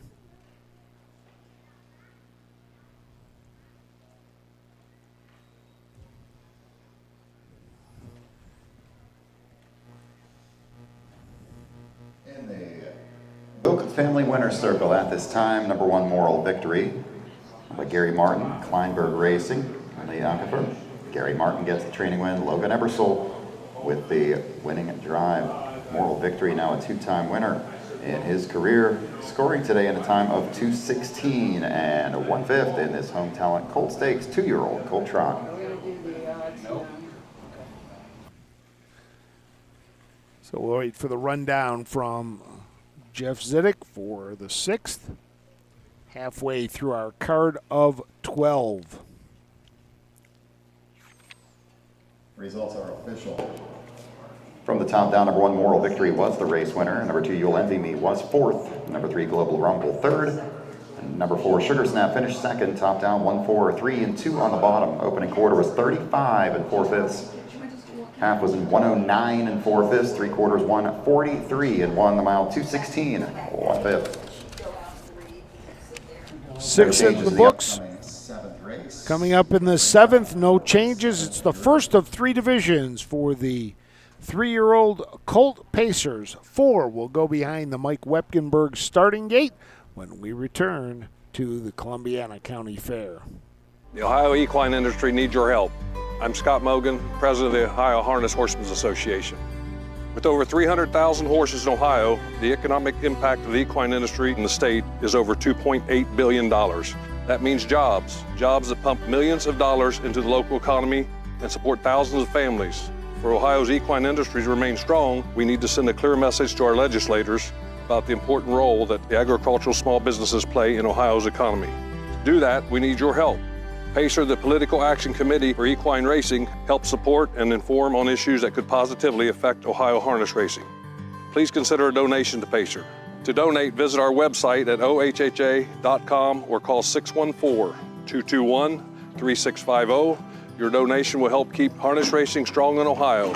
Thank you for your support. Hey kids, we invite you to join the Backstretch Buddies Club, a fun and free club for kids 12 and under who love horses and wants to be a part of harness racing in Ohio. Once you've signed up, you will be able to join Willie Winnett and exciting adventures and receive awesome surprises. Sign up today using the QR code.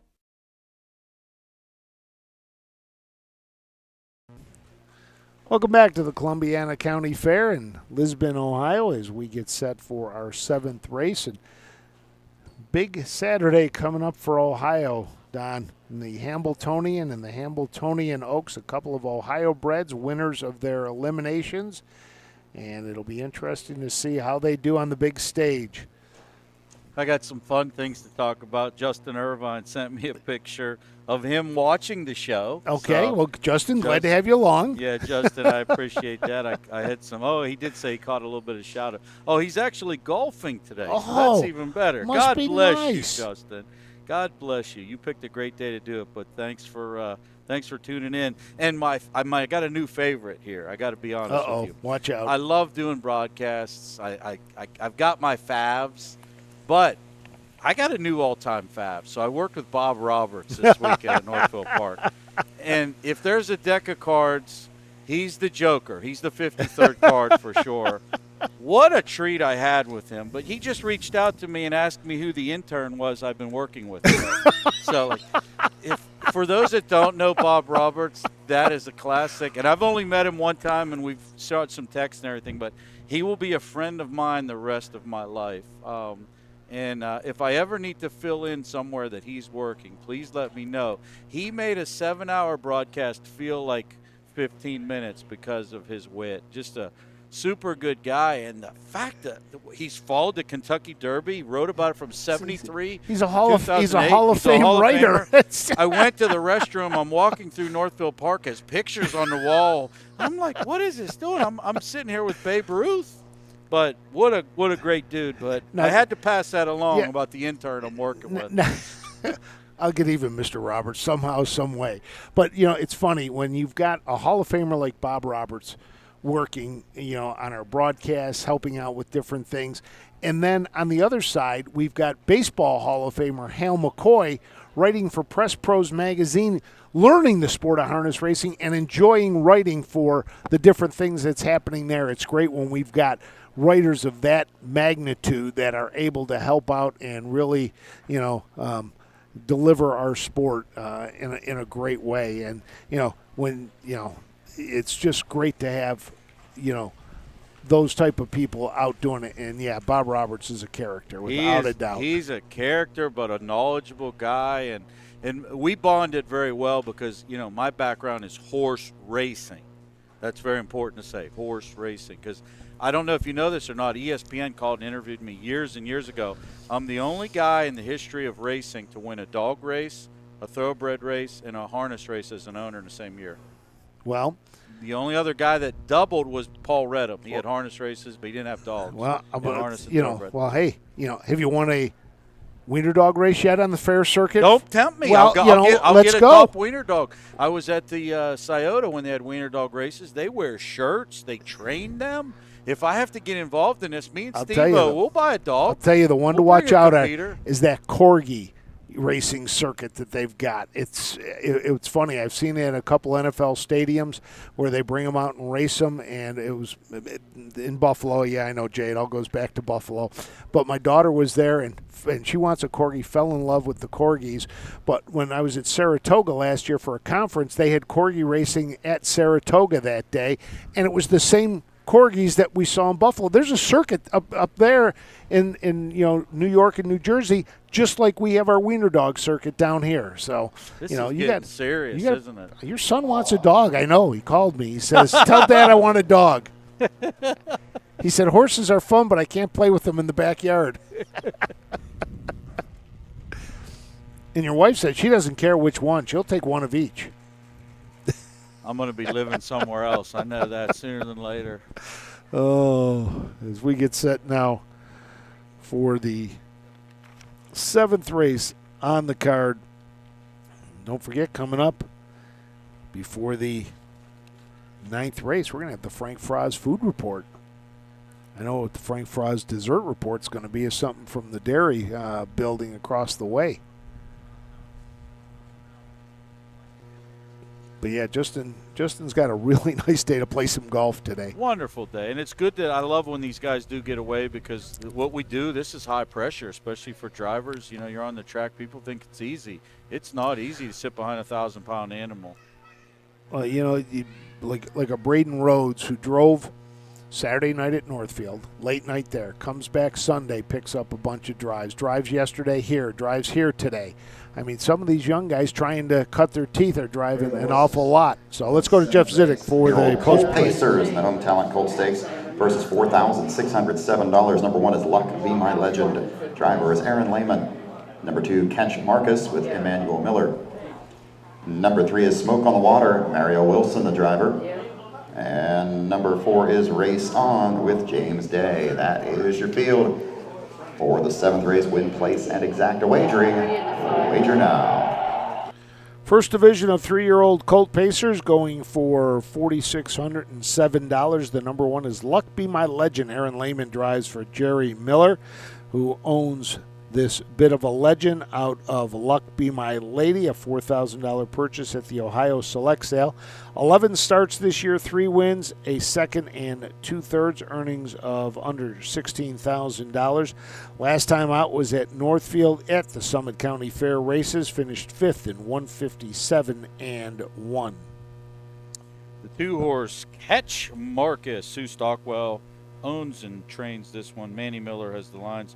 This one raced last time out at the Summit County Fair. And how did that one perform, Frank? Ran 3rd that day. So a nice effort up there. There was really solid groups of field up there at the Summit County Fair. But 2 back at Painesville. This one did win by 2 lengths in a snappy 59-4. Sue's done a very good job with this one. And this one is a major overlay right now, 14-1. Ooh. The number 3 is Smoke on the Water. Mario Wilson drives, trains, and also owns this Catch the Fire. 13 starts on the year, a win, a second, and 2/3. $20,000 purchase at the Ohio Select Sale.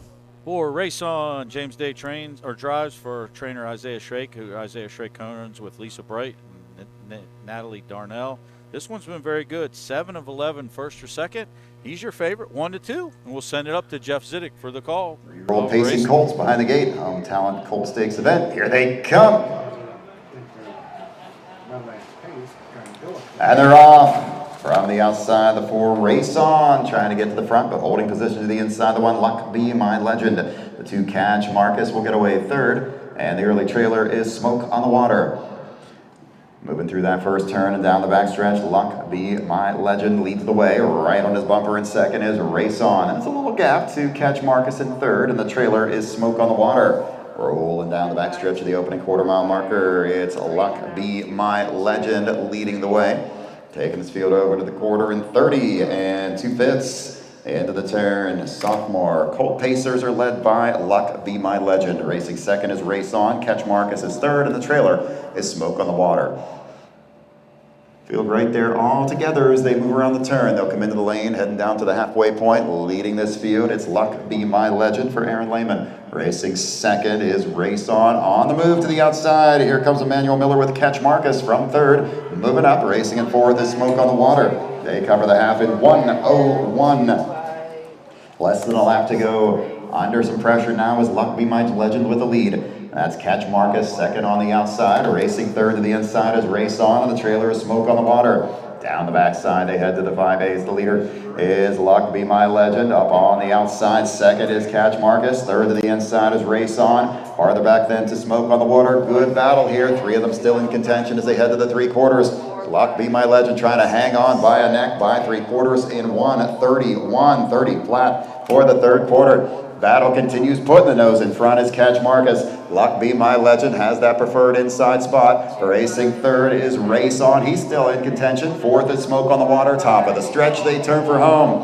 3 wide for the money. Luck Be My Legend trying to hang on to the inside. Here comes Race On the outside at Catch Marcus, but Race On takes the inside route and will go right on by. Time for the mile, 2:02 and 1/5. 2:02 and 1/5. For an intern, you're not bad, because you told the listeners a couple races ago, if you watch what you can do, you can shoot up the rail and get all the money. And that's exactly what James Day did with Race On.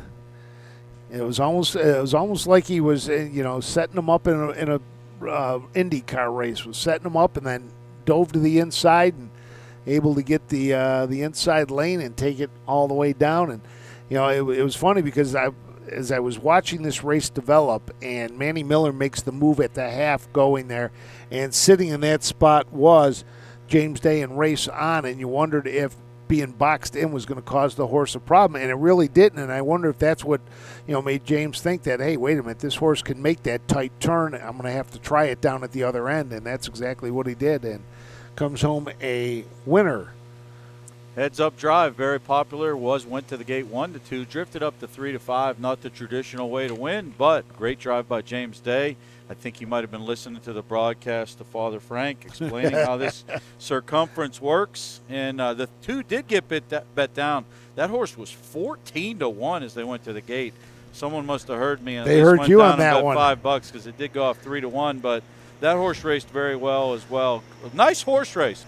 A lot of action in there. Aaron Lemon went down the highway today. He came to race for Jerry Miller. All 3 of those horses, no disgrace. Circle winner of this Home Talent Colt Stakes, 3-year-old Colt Pace, number 4, Race On. Owned by Isaiah Schrake, Lisa Bryant, and Natalie Darnell. Isaiah Schrake with the training victory. James Day with the winning catch drive. Race On. Now a 4-time winner in 12 starts on the season, scoring here in 202 and 1/5. Well, Don, it's also, and I don't think any of these horses in that one had a break. It'd be the first race that we did not have a horse make a break. Yeah, they all stayed flat. Great race. Our official in the 7th from the top down. Number 1, Luck Be My Legend, was 3rd. Number 2, Catch Marcus, was 2nd. Number 3, Smoke on the Water, was 4th. Number 4, Race On, was the winner. Top down, 3, 2, 4, and 1 on the bottom. Opening quarter, 30 and 2/5. The half in 101. 3/4, 131. Time for the mile, 202 and 1/5. Coming up next is our 8th race of the afternoon. No changes in the 8th race. 2-year-old Colt Trotters in the Home Talent Colt Stakes. Trot 3,800 plus is on the line. Win, place, and exacta wagering. We'll wager now. Race 8 in the barn area. Bring them out when you're ready for the 8th. So the 2-year-old Colt Trots will be at next up, 3rd of 4 divisions, going for $3,852 when we return to the Columbiana County Fair. Once a year, the greatest converge. 12 championship races, over $7 million on the line. History will be made. Legends will rise. In October 2026, Scioto Downs becomes the venue where speed meets destiny. The Breeders' Crown, harness racing's ultimate showdown. It all comes down to the Breeders' Crown. Own a little and love it a lot. The Stable.ca is an award-winning fractional ownership operation. Buy as little as 1% of a racehorse and experience 100% of the thrill. The Stable.ca makes ownership easy, accessible, and affordable. Communication and customer service are at the heart of everything we do. Get started at thestable.ca.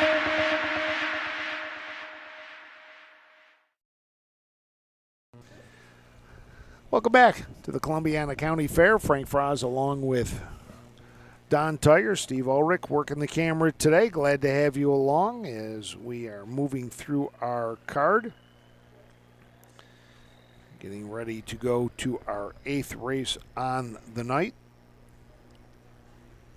If you're not familiar where the Lisbon is, south of Youngstown, over on the eastern part of the state of Ohio. Glad to have you along with us for today's racing on a beautiful day here in Lisbon. Touch base on this coming Saturday night, Hambletonian, the 101st edition, and the Big Ranger, a dominant winner in his elimination on Saturday night. The Ohio Horse of the Year will take his talents to the Grand Circuit and the big stage. Chris Beaver's Endurance finished second by a nose in his elimination. And a chance, which is really nice when you think about it for Ohio harness racing, they could pull the double with the Hambletonian and the Hambletonian Oaks, as last year's 2-year-old filly Trot of the Year, Set Your Sights High, won its elimination, so has a good shot as well. I haven't confirmed this, but when we were at Summit County Fair on Sunday or Saturday night, obviously the clubhouse, they had the eliminations on. Me and Matt were watching them too. We had our iPads and stuff. But we were told that day no Ohio bred has ever won the Hambletonian. You know, we've been trying to figure that out. It's funny. We can't – the records have, you know, on Pathways have the sires, you know, where they are, where they stood. But as you went back farther, you didn't have that. Now, Pinkman, back in, I think it was 15, was a winner, was bred by Midland Acres and was owned partly by Joyce McClellan. Yes. But, you know, it was a Pennsylvania sire in that one. You know, we thought that might have been an Ohio bred, but then when we went back and did the research, we found out he was a PA bred, but then kind of went back and could not find one, and we asked a couple of experts on the subject to see if we could find out if he was, in fact, if there was an Ohio bred. And Jay Wolf said he did not know. He checked with Tom Charters, who was a historian in harness racing, and he could not think of one either. So it'd be great for Ohio harness racing if Big Ranger could bring it home. And if he's not unable to, it'd be great to see Chris Beaver finally get the Hambletonian that he so desires. That horse raced equally as impressive because that one, in fact, had to come off the bumper. And I think Endurance just moved his head a little bit at the wire. He might have won his elimination. So they both raced good. It'll be very interesting where the draw. I think draw's today, right? I believe so. And they're doing it live, I think, this evening. Yeah, we'll see the draw tonight, and we'll know where everyone slides in. It's still a race with a lot of action and a lot of intrigue. So, but I think Ohio holds a really nice hand going into that race. Yeah, last Saturday I was at the State Fair Stakes at Scioto Downs, and they had a chance to watch Big Ranger's elimination with some fans, and we were just all blown away by how dominant the horse was in that race. So hopefully that dominance continues over one more week. The horse is coming onto the track for the 8th race. We see Braden Rhodes is out with the number 1. It looks like Noah Newman is out with Copper Tomahawk, the number 2. And how did Copper Tomahawk do at Northfield? He was in the race that ended up being a no contest. Yes, okay, we had a horse that broke the bit, and 2 of the drivers were unseated. Nobody was hurt. Horses were okay. Was Wallstead in that too? No, Wallstead finished 7th in his race in 2:04. Yep.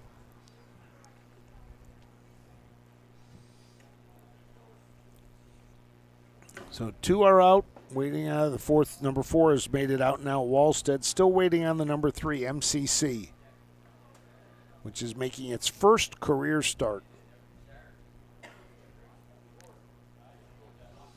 Homebred from Pine Grove Stables.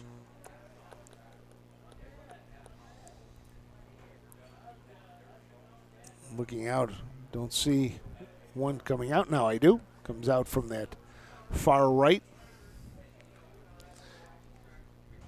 Yeah, right behind the finish line in that barn is where most of the horses are stabled. There are some trailers off to the right of that is where a couple are racing out of their trailers, and we got 2 working out of the infield.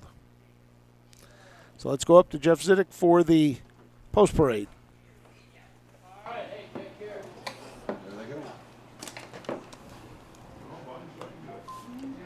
Here are the horses for this afternoon's 8th race. 2-year-old colt trotters in the Home Talent Colt Stakes. First $3,852. Number 1 is Top Moneymaker. Braden Rhodes is the driver. Number 2, Copper Tomahawk. Driver is Noah Newman. Number 3 is MCC with Logan Ebersole. And the 4 is Wallstead. Driver is Eli Swartzentruber.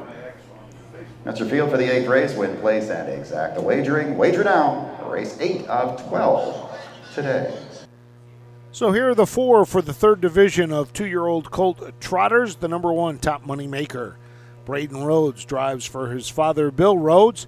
This is a gelding by On Top of the Hill out of ABC Garland's mare, Mom's Moneymaker. David Beachy of Berlin, Ohio is the owner. 4 starts, 2 seconds for this $4,200 purchase from the Blooded Horse sale. Finished 8th in his race at the Summit County Fair races at Northfield. 2-horse Cooper Tommy Hawk. Scott Cox trains and co-owns with Jason Ash. Noah Newman has the lines today. This one's 0 for 4, the winner's circle, but does have a second place finish.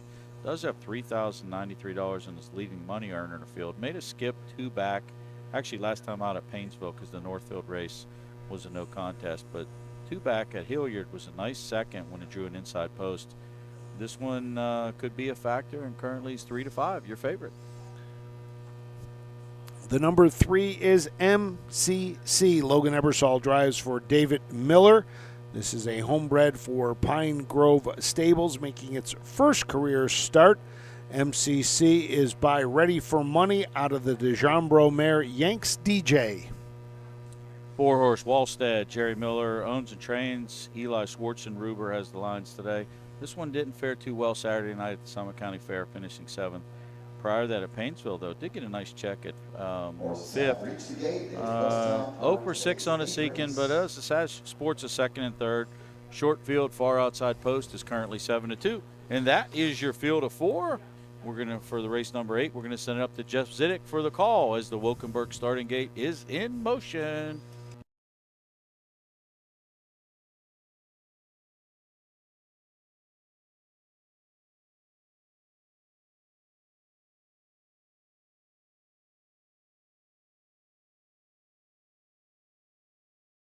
Wake up. And then I didn't hear back from you, so I just, I'll just mosey on I'm sorry, well, it said it's come 20 minutes ago, you've been up here more than Break the 2. And they're off. Going out for the front is the 1 top moneymaker. The 4 Wallstead is away 2nd. Getting away 3rd, that's the 3 MCC. Off stride behind the gate was the 2 Copper Tomahawk.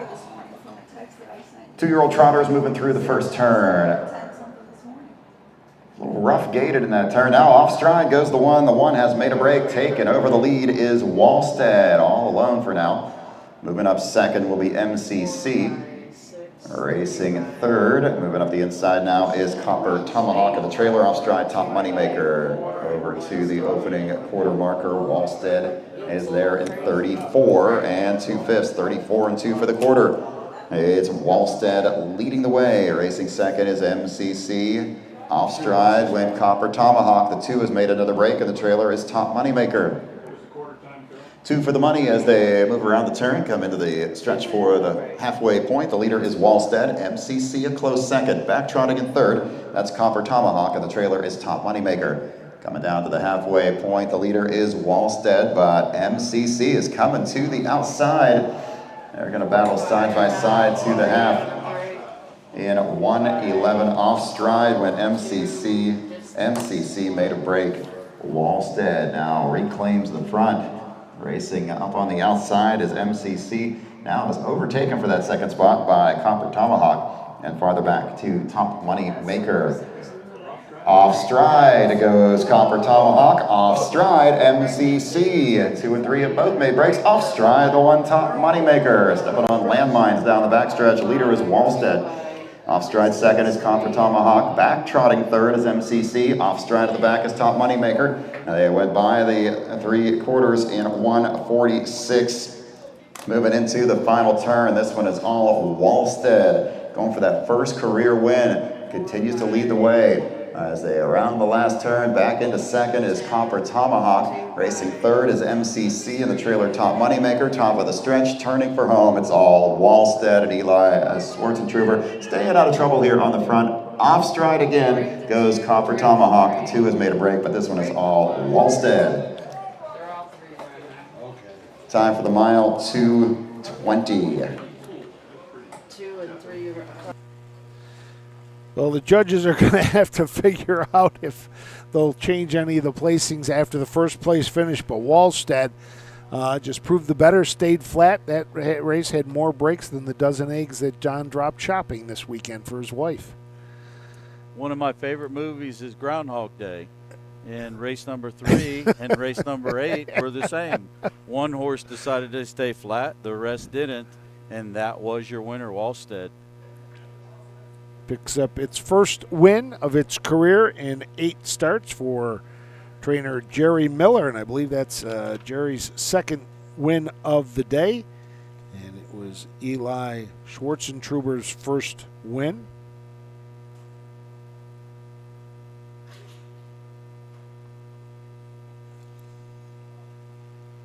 Longest, actually second longest shot on the board. 4 went off 7-2. Nice price. Going to return at least $9 for the locals here. In fact, for Schwartzentruber, his second win this season driving.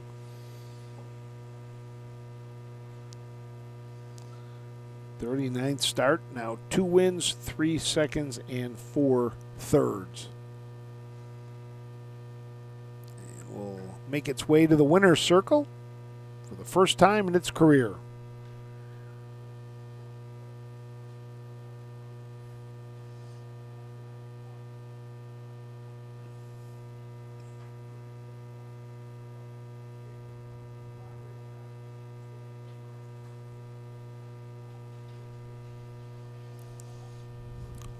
All the horses in this race were maidens, and so one of them had to come out with that first win, and that honor goes to Wallstead. It was by Volstead, who stands at Dublin Valley Farms. Volstead, one of the Ohio Stallions that does double duty. Number 4, Wallstead, owned and trained by Jerry Miller of Fredericksburg. Eli Schwartzentruber gets the winning drive. Wallstead gets the first career win in his 7th lifetime start. The mile in 2:20. 4, 2, 3, 1. Gets a fish bump. Does Results are official. Eli Top down, Schwartzentruber. 1 Top Moneymaker was 4th. Number 2 Copper Tomahawk was 2nd. Number 3 MCC was 3rd. Number 4 Wallstead was the winner. Top down 4, 2, 3, and 1 on the bottom. Opening quarter was 34 and 2/5. The half in 1:11. 3/4 1:46. The mile in 2:20. 9th race is up next. Driver change on the 3 Creek Shark to Logan Ebersole. Logan Ebersole's driving the 3 Creek Shark in the 9th. Win place and exact the wagering. Wager now, race 9 in the barn area. When you're ready, bring them out. So we're set for the 9th, the second of 3 divisions for 3-year-old Colt Pacers when we return to Lisbon, Ohio. Who feeds your need for new ideas for your family's best farm future? Ohio Farm Bureau. We work with our members to shape ag policy that will positively impact our industry. Farm Bureau is advancing business solutions to give you a competitive advantage. We help you gather information to stay ahead of important topics and technologies. Plus, Ohio Farm Bureau creates opportunities for growth. Ohio Farm Bureau, feeding your need for new ideas. When you need supplies for your horse, one name stands out: Big D's. Since 1976, Big D's Tack and Vet Supply has been the equine experts you can trust. Whatever your horse needs is available at Big D's Tack and Vet Supply. Order online at BigD'sWeb.com. Use code FAIR26 and receive $10 off your next order. Big D's Tack and Vet Supply.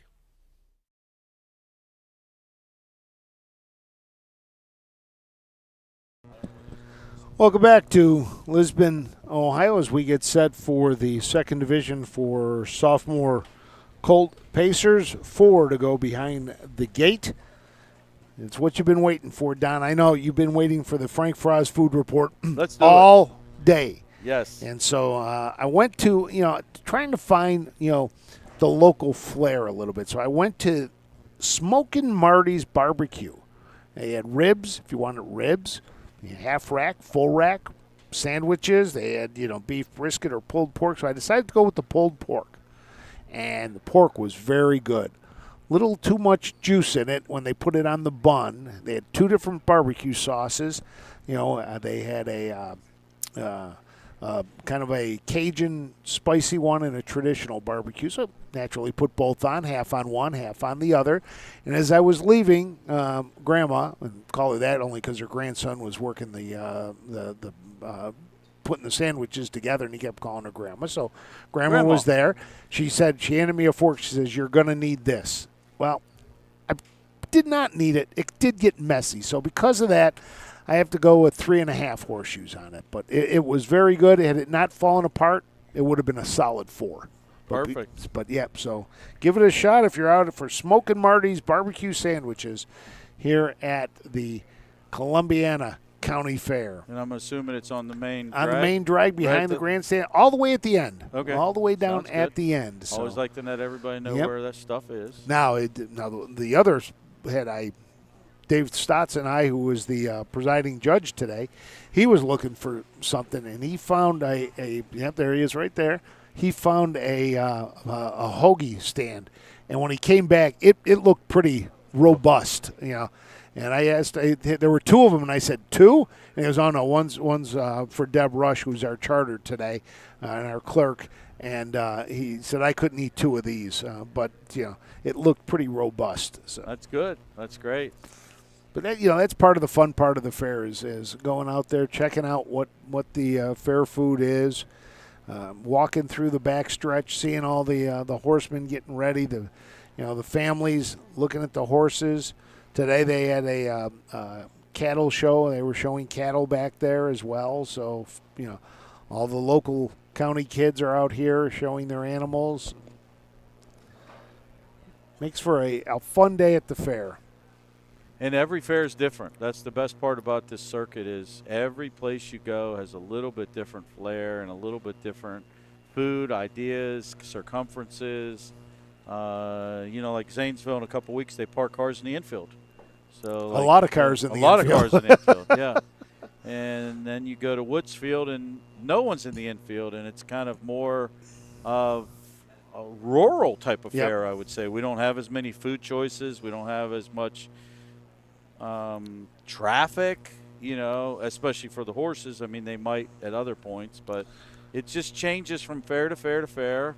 But the one thing is the people do show up for all of them. Caldwell, we had a football field and a baseball and a softball Chiefs. diamond. Yep. So you had all that going on there. Yep. So it looks like we have a driver change in this race. Manny Miller, it looks, is going to be on the number 3 Creek Shark as they are getting ready to post parade. We'll send it up to Jeff Zidek. Moving ever so.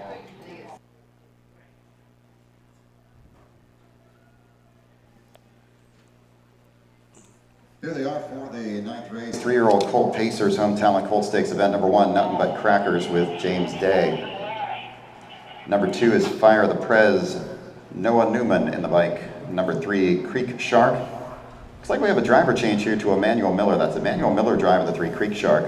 Number 4 is I Am the Sea with Braden Rhodes. That is your field for race 9. Win place and exacta wagering. Once again, it's Emmanuel Miller driving the 3 Creek Shark in this, the 9th race. So here are the 4 for the 3-year-old Colt Pacers, the second of 3 divisions. The number 1 is Nothing But Crackers. James Day drives and trains. This horse is owned by Jasper Day of Medina, Ohio, bred by Marion Beachy. Did not race as a 2-year-old, has 3 starts this year, has finished 5th in all 3 races. 2-horse Fire the Prez. Scotty Cox trains for Wayne Mass, Jason Ash, T. Zollers, and Green Wave Racing. Noah Newman has the lines today. What a career this one's amassed so far.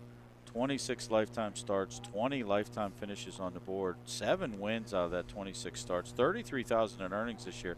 This one's 10 of 12 on the board, only 2 trips to the winner's circle. But look at the company this one's been keeping.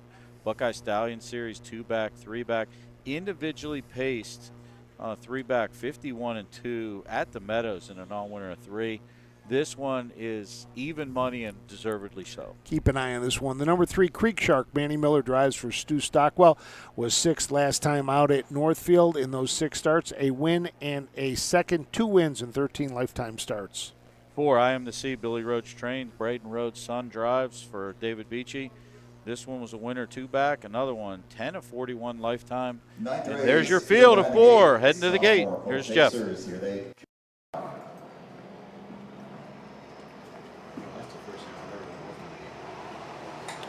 And they're off. That's the 3 Creek Shark and the 2 Fire the Prez going for the early lead with the 1 Nothing But Crackers. On the outside overtaking that one is the 4 I Am the Sea. They are around that first turn. The front runner here is Creek Shark. Racing second, it's Fire the Prez. Pacing third is I Am the Sea. And it's a couple lengths back to the trailer, Nothing But Crackers, who's off stride. On a break goes the 1. Down the backside of the opening quarter-mile marker, making the move. Here comes I Am the Sea from third, now second, now going on to challenge for the front. By an opening quarter of 30 2/5. 30 2/5 for the quarter. I Am the Sea has cleared to the lead. Giving way second is Creek Shark. Fire the Prez is third. The trailer after the break is Nuttin' But Crackers. Through the turn, they'll come now into the stretch, heading for the halfway point. Leading the way, it's I Am the Sea. On the outside, Fire the Prez is making a move into second. Racing back to third is the early leader, Creek Shark. And the trailer is Nuttin' But Crackers. Battles on by the half in 1 minute and 3/5. Quick half here as they move into the lower turn. Leading the way still is I Am the Sea for Rhodes. Newman's challenging on the outside with Fire the Prez. Racing third is Creek Shark, and the trailer is Nuttin' But Crackers. Big battle here. It's a half-length lead for I Am the Sea, but right back on the outside now, putting the nose in front. Fire the Prez. Racing back to second is I Am the Sea. Pacing third is Creek Shark. The trailer Nuttin' But Crackers. The battle continues over to the 3/4 in 1:30 and 3/5 into the final turn. On the outside, trying to battle by is Fire the Prez, but I Am the Sea will not give it up on the inside. Those two still side by side, wheel to wheel. Racing third is Creek Shark, top of the stretch. They turn for home. On the outside, Fire the Prez keeps on pushing and takes the lead. To the inside is I Am the Sea second. Racing third is Creek Shark, but it's a big mile here. Fire the Prez trying to hang on. Fire the Prez gets to the line first in 2:02. Fire the Prez with the third win of the year has now hit the board in 4 straight. And Noah Newman picks up the win. I believe that's the fastest mile of the day, too, correct? 2:02 flat? By a lot. Yeah, they were moving in that one, and there was a couple well-meant horses, but this one, to me, was still the standout going into the race. And the public did get it right again. This was your betting favorite at 4-5, but nice effort, but they made him earn it. Braden Rhodes did a great job with I Am the Sea, and for a lot of times in that mile, I wasn't sure which way that was going to go. They battled back and forth, but no doubt about the winner. Fire the Prez stays up at the wire. That is now win number 8 in the 27 career starts. Fire the Prez. Owned by Wayne Mast Jr., J. Ash, W. Zollers, and Green Wave Racing out of Newark, Ohio. You know, Wayne Mast has just done a great job with his stable of horses, races at that, you know, Sire Stakes level, the BSS level, and even down at the fairs here. I was talking to Wayne at the State Fair Stakes, and he collected a couple of them this week. In fact, on the first one on Thursday night, as he came to the winner's circle, he said, had not won one of these yet. And then after he won the second, you know, I said, oh, you're getting greedy now. And then he won one on, I think it was Saturday night. And I said, well, when you break a streak, you really break a streak. And so picked up a number of the first jewel of Ohio's Triple Crown. The Ohio State Fair Stakes is the first jewel. This year, the Sire Stakes will be the second jewel, and then the Ohio Breeders' Championships, which will be raced at Delaware, will be the third jewel. And 8 horses, let me correct myself, 12 now that we have the aged Fair Stakes, will have a shot at that Triple Crown.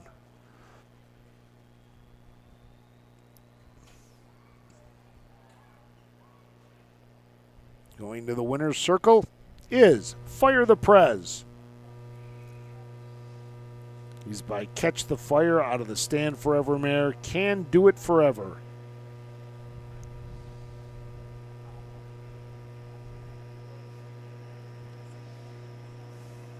Moving into the Wilk family winner's circle. Number 2, Fire the Prez.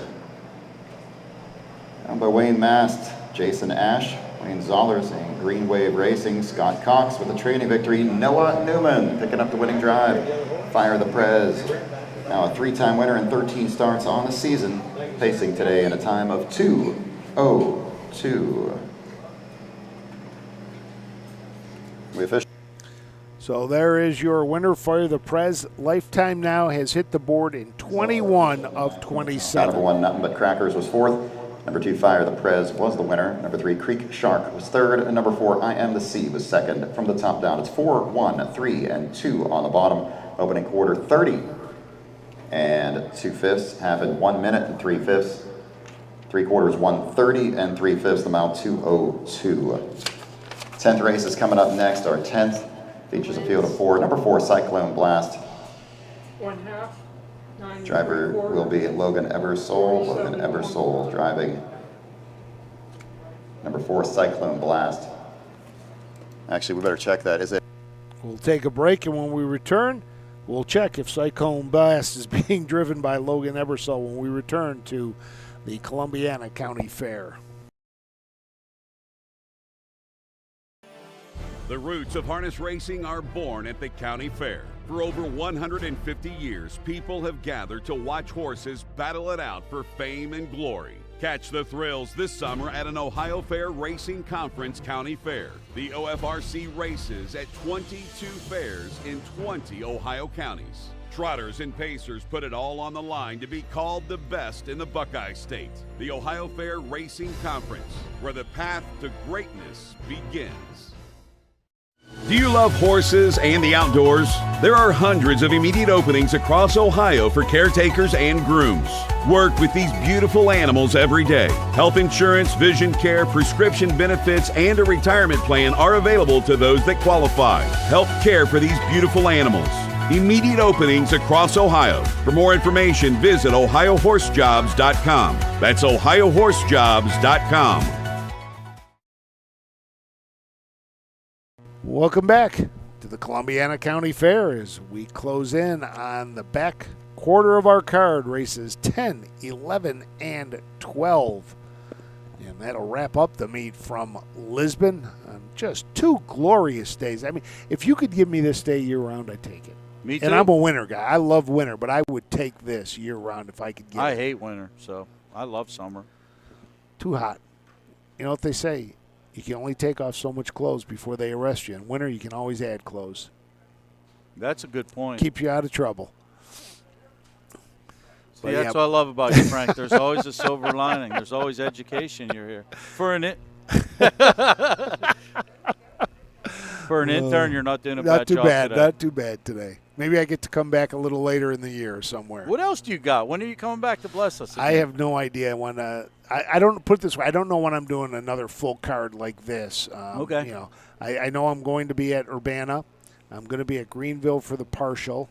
So I'm stopping at those 2 fairs. I'm going to try to get to Xenia one of the 2 days they race. I'll be at Delaware all 5 days. I do know that. So, in the words of Jay, I'll be shaking hands and kissing babies there. So, but you know, try to get out to as many as I can. At least if I'm there, bop in, bop out. I did do the Hilliard Fair. That way, gave Susan a break. She had been working hard, so that was 15 minutes from the office. So I was able to sneak away and get that one in. But miss doing these. But in the new position, other duties, have to take precedence, but every now and then you get out. Today I had a meeting up at Northfield, and it was just natural to come over here an hour away and help you out and enjoy some county fair racing. And you picked the right day to do it. Without a doubt. That's all I'm saying. You did a great job picking the right day.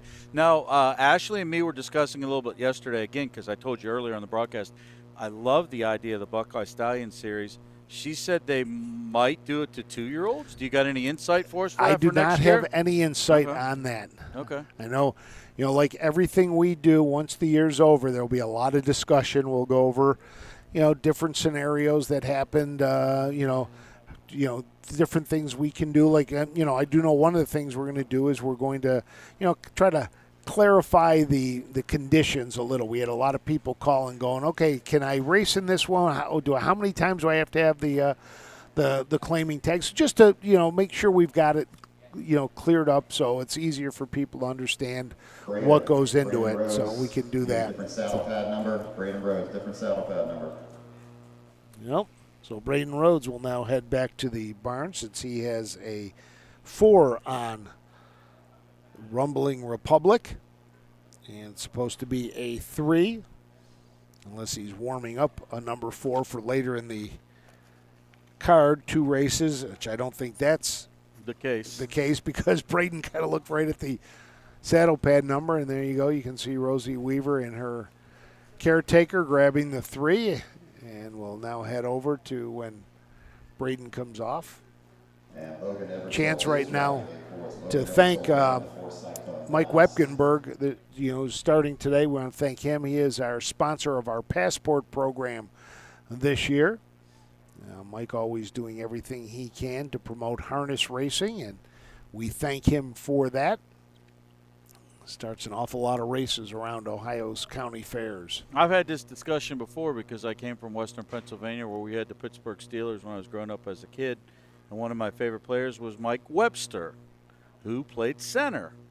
And when I used to talk to Mike or whatever, the one thing I always said is the game doesn't begin until he hikes the ball. Exactly. So if he doesn't hike the ball, we don't have Terry Bradshaw, John Stallworth, Franco Harris, Rocky Blyer, Benny Cunningham, the whole 9 yards. So I say that where Mike Wokenberg is our center. If we don't have him, the races do not go on. He so starts thank you the for excitement. everything you do, Yep. Mike.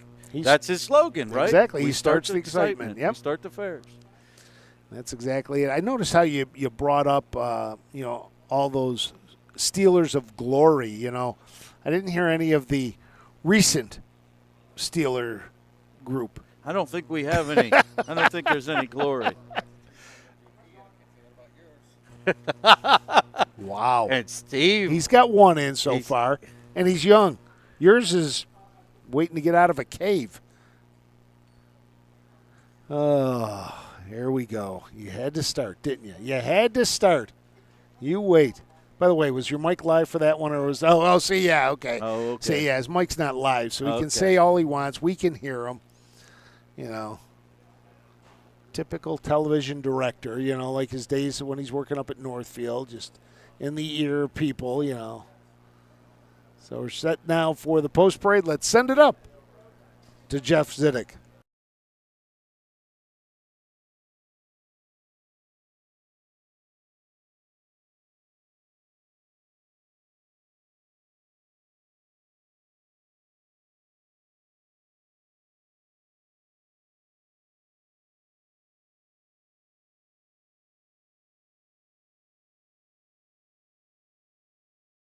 Colt Trot Home Talent Colt Stakes, the fourth division of this trot for $3,852. Number 1 in the plan with Jerry Miller. Number 2, Pleasing Jack. Jimmy Smith does the driving.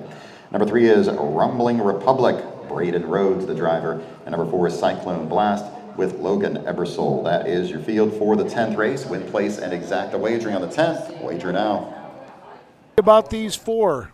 The number 1 in the plan, Jerry Miller drives and trains, looking for his third win on the day. Also is the owner of this in-range out of the Uncle Peter Mare Pine Creek.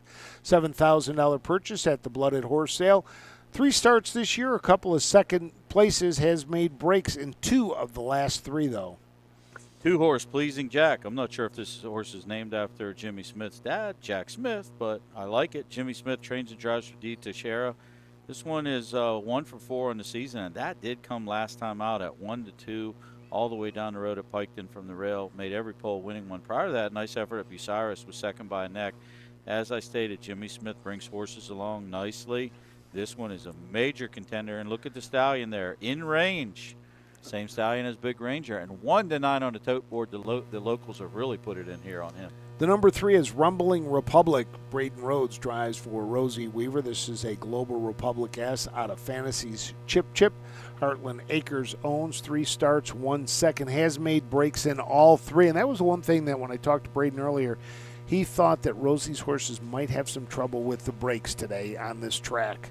And this one we'll have to see if he is able to stay flat.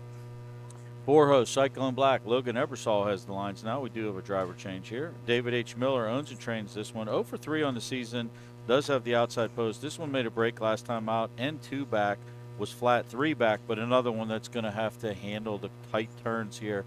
This one's a rank outsider at 15-1, and that is your field of 4 for race number 10. And they are forming up on the back stretch under the shade of the 3 very large trees in the infield. Mike Wepkenberg's starting gate has started to roll.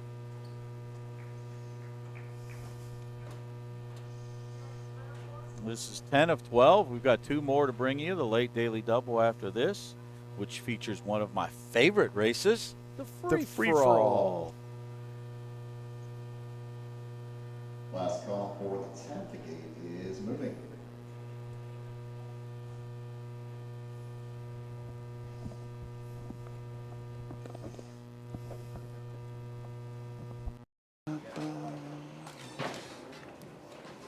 Home Talent Colt Stakes, 2-year-old Colt Trotters behind the gate. Here they come.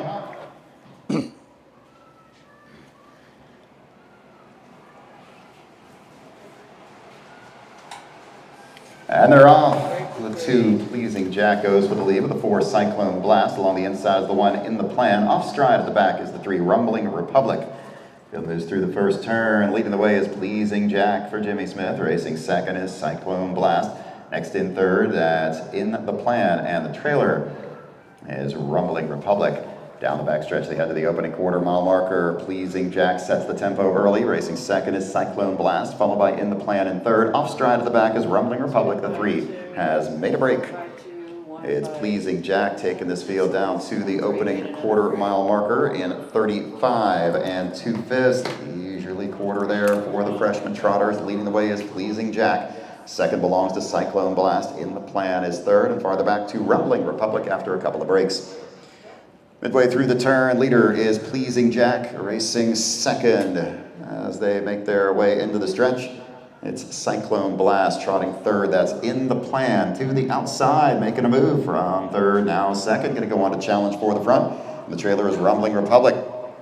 Pleasing Jack will reach the halfway point in 1:10 3/5.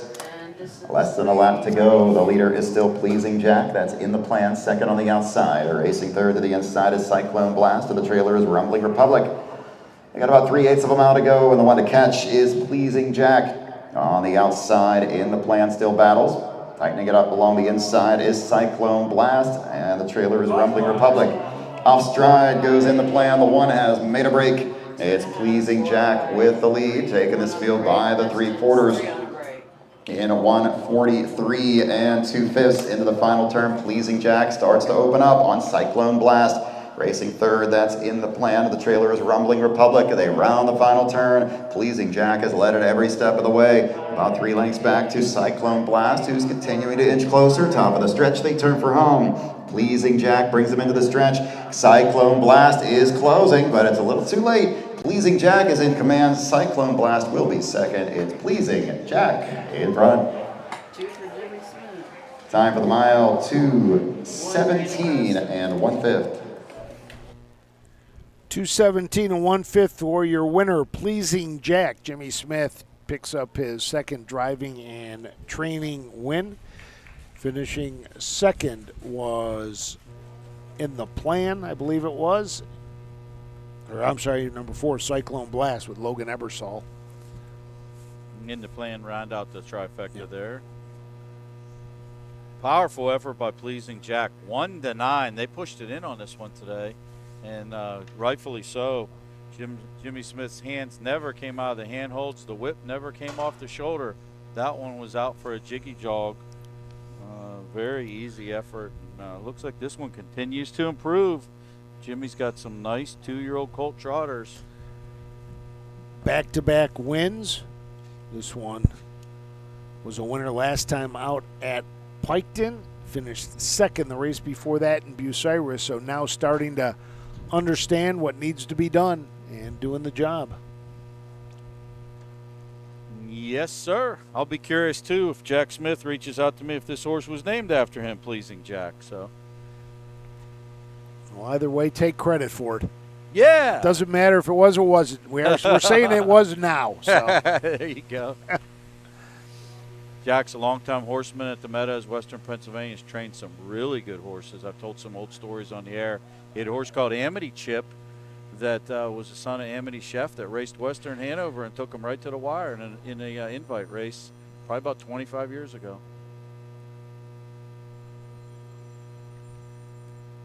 And Jimmy Smith and Pleasing Jack making its way around the track, coming back towards the winner's circle. We'll head to the Caretaker down on the track. It's a big yell from one of the fans here after the win.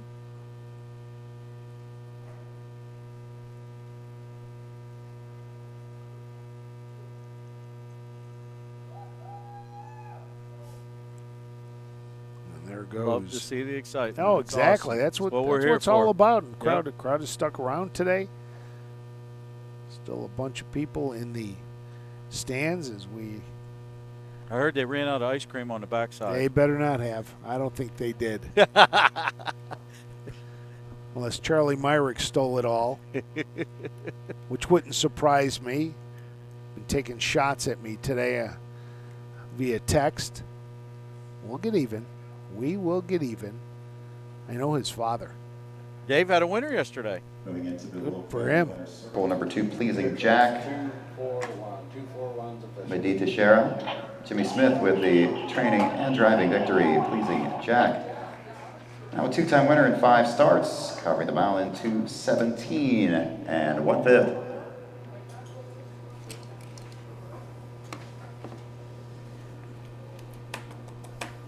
Wait for the rundown. There he is, your winner, Pleasing Jack.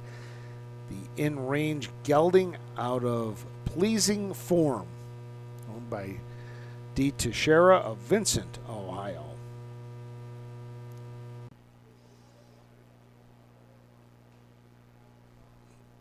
And Pleasing Jack is going to enjoy himself as he takes his dear old time in front of the grandstand. Results are official in the 10th. From the top down, number 1 in the plan was 3rd, and number 2, Pleasing Jack, was the winner. Number 3, Rumbling Republic, was 4th, and number 4, Cyclone Blast, was 2nd. From the top down is 3, 1, 4, and 2 on the bottom. Opening quarter 35 and 2/5, half and 110 and 3/5, 3/4 143 and 2, mile 217 and 1/5. 2 races remain on our card today in the upcoming 11th race. Number 3, Always 18. We're the to driver the will be Case Bateson. penultimate race. Case Bateson is driving number 3, Always 18. As in Susan the always upcoming said, field. final division of the 3-year-old Colt Pacers when we return to the Columbiana County Fair right after this. At Ohio State's Galbraith Equine Center, our veterinary champions are here for your champions 24/7, 365 days a year, providing advanced specialty care for sports horses from all stages and disciplines. Our expert team of boarded surgeons and sports medicine and rehabilitation specialists, together with veterinary cardiologists, internal medicine, and ophthalmologists, make our hospital your best resource for all sports horse performance issues. The Ohio State Veterinary Medical Center's Galbraith Equine Hospital. Call us today at 614-292-6661. Feel the thunder, experience the speed, witness the excitement of Ohio harness racing. Ohio is home to 4 pari-mutuel tracks with exciting action at Northfield Park, Scioto Downs, Miami Valley Gaming and Racing, and Dayton Raceway. Plus racing at 66 county and independent fairs statewide. From legendary events like the Little Brown Jug to the Dayton Racing Derby, Battle of Lake Erie, and Next Generation Stakes, Ohio is where champions race. The speed, the tradition, the excitement. Don't just watch it, be a part of it. Race Ohio, it's your best bet.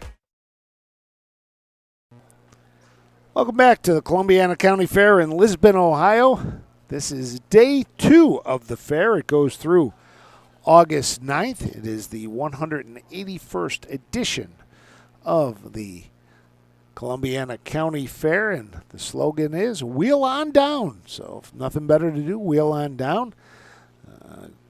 You can take a slow stroll through the tree-lined grounds here at the Columbiana County Fairgrounds. They got the rides are going behind the grandstand. They got the big Ferris wheel, and they got that pirate ship that swings from one side to the other. You've always seen that one out and about. Kids are out enjoying it's swinging that. right now. I see it swinging right now. You know what I think we should do is get Roger on that one time. Speaking of Roger, you know where we get the penultimate saying from? Yes. Roger Houston. Yep. He'd be fun to get on something like that, although he would complain the whole time. God love him. Oh. This thing's going too high. Or too fast. Oh. I miss seeing Roger on a daily basis. When he was in the office at the OHHA, always bright, cheery to have there, and a lot of fun. He's a fine wine. He just keeps getting better with age. and just keeps going. He's like the Energizer Bunny. Doesn't stop. He does not stop. He's over in Ireland right now for the Vincent Delaney Memorial Races. Goes over there.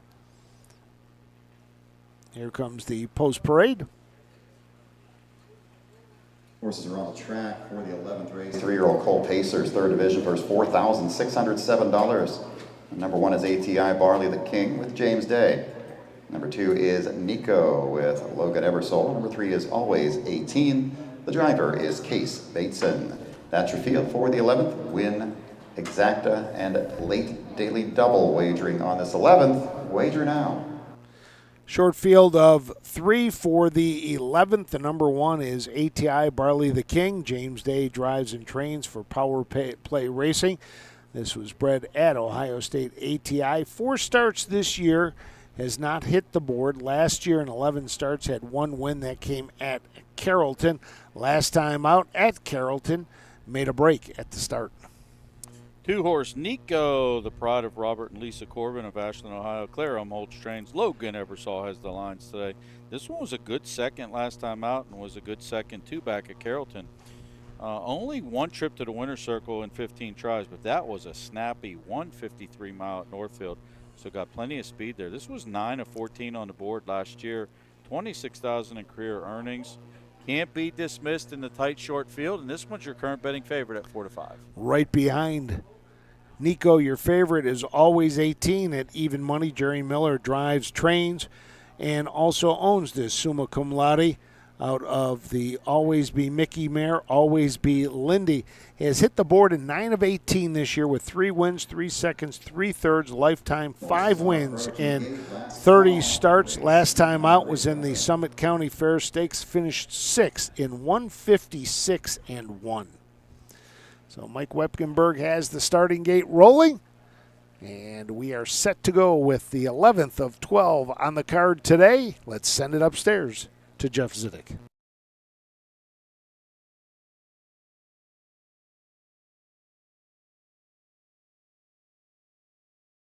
Cole Pacers behind the gate for the 11th. Here they come.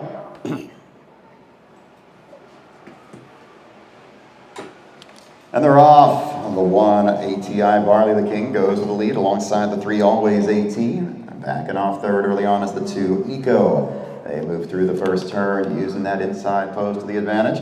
James Day gets ATI Barley the King out to the front. Racing second, it's Always 18, and the trailer is Nico.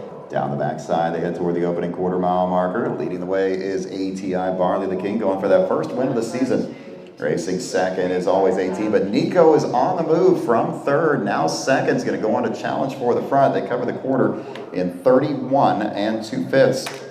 Into the turn, battles on early. ATI Barley the King on the inside, challenged by Nico on the outside. Always 18 is going to watch this battle from third. Short field providing some excitement here as they come down toward the halfway point. Battle still on here. ATI Barley the King on the inside. Nico on the outside now clears to the front. Always 18 is third. So it's now Nico leading this field by the half in 102 2/5. The last lap as they move into the turn, it's Nico leading the way. Racing second is ATI Barley the King. And the trailer is Always 18, but Always 18 going to move to the outside for Case Bateson. They head down the backside. Plenty of action in this one. Nico leads the way. Here comes Always 18 on the outside second. Early leader ATI Barley the King shuffled to third. They're over to the 3/4. Nico continues to lead the way by 3/4 in 132 4/5. Challenge on the outside comes from Always 18, but still in contention to the inside is ATI Barley the King as anyone's race as they go into the final turn. Trying to hang on here is Nico. On the inside, ATI Barley the King reclaims second. Always 18 on the outside, top of the stretch. They turn for home. It's Nico with the lead on the outside. Always 18 reclaims second, but Nico has stepped on the gas pedal and pulled away. It's all Nico. Time for the mile, 2:03 4/5. Logan Ebersole picks up his second win of the day with Nico. Second win of the year for the bit of legend and gelding. In his 16th start, picks up the win for trainer Claire Umholtz, and owners Robert and Lisa Corbin. Yeah, unconventional way for a 3-5 to win in a 3-horse field. Actually let the dust settle as the 1 and the 3 both left the starting gate. So Nico is just let the dust settle and made a backside brush at the quarter pole, something you normally don't see in a compact field. And right in front of the stands, actually passed the leader, ATI Barley the King. And from there on, it was smooth sailing, drew off oppressively in the lane. 203 and a piece, snappy mile here today, not far off of our better mile, which was 2-2 on the same gate and Pacers, the 3-year-old Pacers earlier. But nice win by Nico.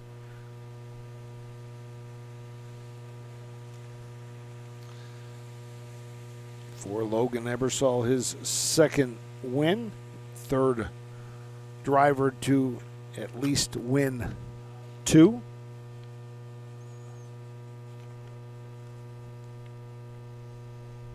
As Braden Rhodes has 3 and Jimmy Smith has a couple.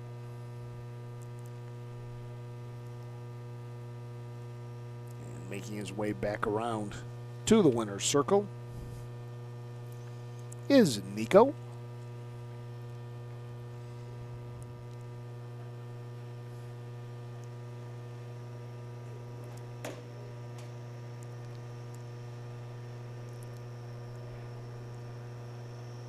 Last pass the water truck will make tonight.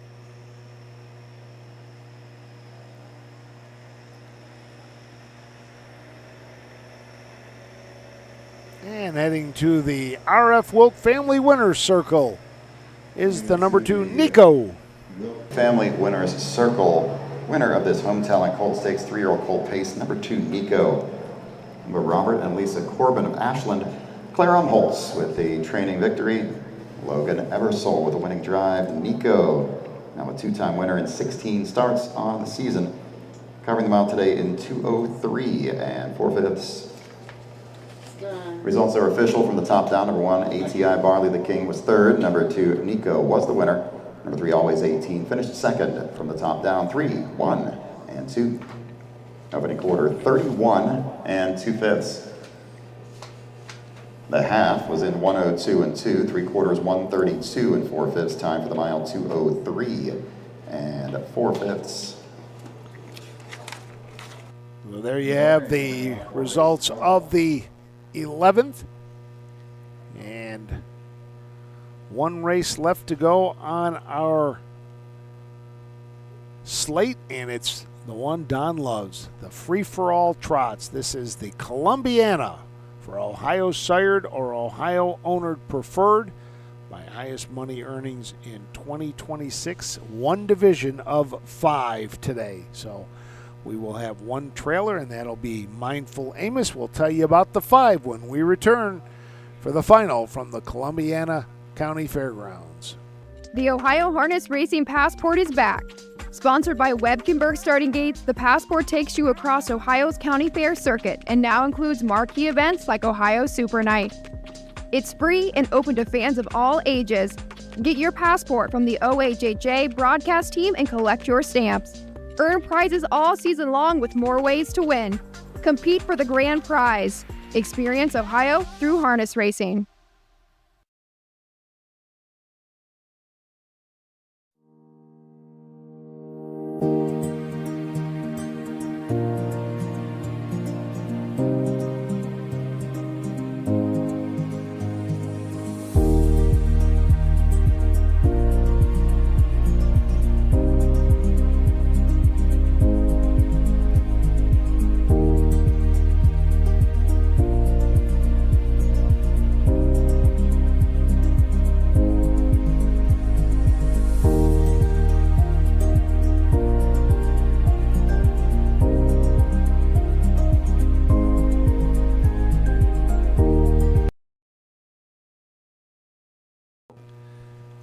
Welcome back for our final race that has gone from 5 down to 3. We found out 2 late scratches.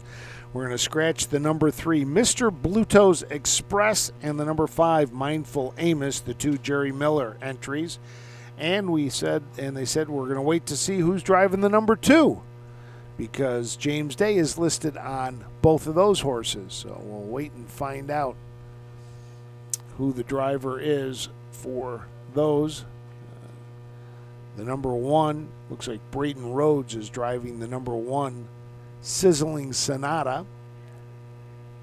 The number 4 is James Day. He is in the bike for the number 4, and we are waiting to see the number 2, flight number 1, Corey Kreiser's horse, and who will be driving the number 2.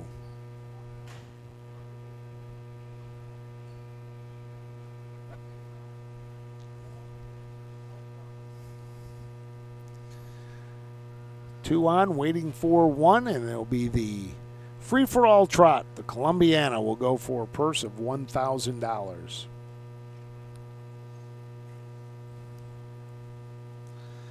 Usually these are older horses.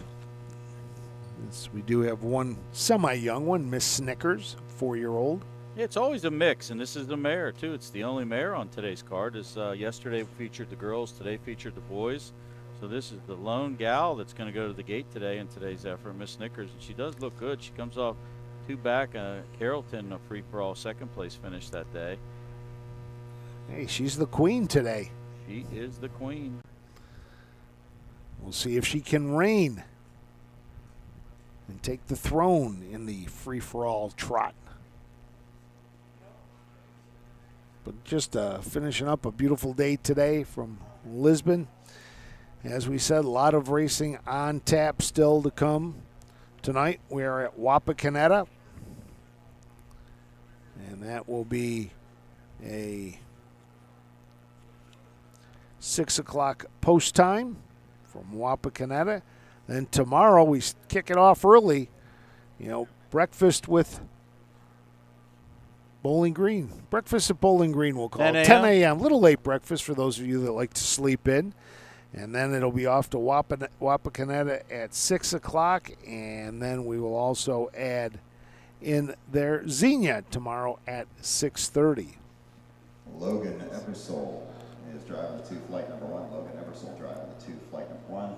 Drivers, line them up and parade them. You're all out. So Logan Ebersole will drive the number 2, flight number 1. Has just come out onto the track. They're going to line up for the post parade. So down to 3 horses. And we'll tell you about them after we have the post parade from Jeff Zidek. Jeff replacing Roger Houston today, who usually calls the races here at Lisbon. Roger over in London, or pardon me, in Dublin, Ireland for the Vincent Delaney's. Let's send it upstairs to Jeff Zidek.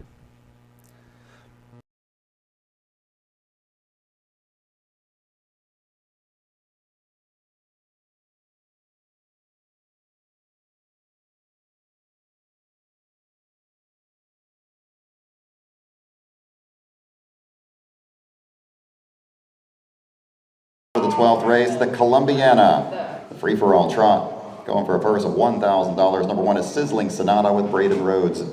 Number 2 is flight number 1, driver change to Logan Ebersole. Number 3 has been scratched. The 4 is Miss Snickers. The driver is James Day. And the 5 has been scratched. That's your field for the 12th race. Let's take a look at the field for the Columbiana. The number 1 is Sizzling Sonata. Braden Rhodes, who is the driving championship today with 3, will try to go for the Grand Slam for John Wengert. This is a 9-year-old gelding by Don't You Forget It out of the Chip Chip Hooray mare Tease, Sizzle, and Sally, owned by Tamora Trotters of Worcester. 22 starts this year, a win, 2 seconds and a third, earnings of $11,000. Lifetime, $115,000 in earnings. It was bred by Tamora Trotters. Last win came on January 13th this year at Northfield. Number 2, flight number 1, Corey Kreiser owns and trains. Logan Ebersole is going to drive this one. Flight number 1. This is what I like about this race, Frank. We've got a lot. We got a horse, 86 starts, 17 wins, 13 seconds, 12 thirds, 42 of 86 lifetime, $235,000. A lifetime mark of 156. Only 5 years old, so still has some upside. The only thing I will notate here, this one's 1 to 5, but has been not looking very clean on the track and might not be able to get around these turns. The number 4 is Miss Snickers. As Don told you, the only mare in the field. James Day drives for trainer Isaiah Shrake. This is a 4-year-old mare by Band's Gold Chip out of Lonesome Pride. Cookies Ladies of East Canton are the owners. This year 11 starts, a win, a second, and a third, $8,000 in earnings. Here we go with the start of the Columbiana. Let's send it up to Jeff. Free-for-all trotters behind the gate for the Columbiana, the last dash for the cash. And they're off. That's the 2. Flight number 1 going out for the lead. On the inside is the 1 Sizzling Sonata. The early trailer is the 4 Miss Snickers. They dive into that lower turn. On the inside, Sizzling Sonata wants the front. Backing off second now is flight number 1. And the trailer is Miss Snickers.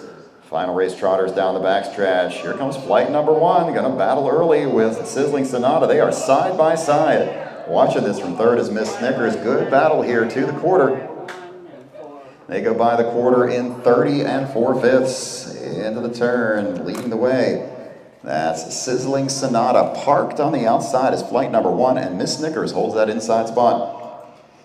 Around the turn, they continue to battle. Leading the way on the inside is Sizzling Sonata. Flight number 1 trapped on the outside in second. Miss Snickers is third as they come by the grandstand for the first time to the halfway point. It's Sizzling Sonata leading the way, but flight number 1's not going away. On the outside second, racing third is Miss Snickers. They're by the half in 1:02 2/5.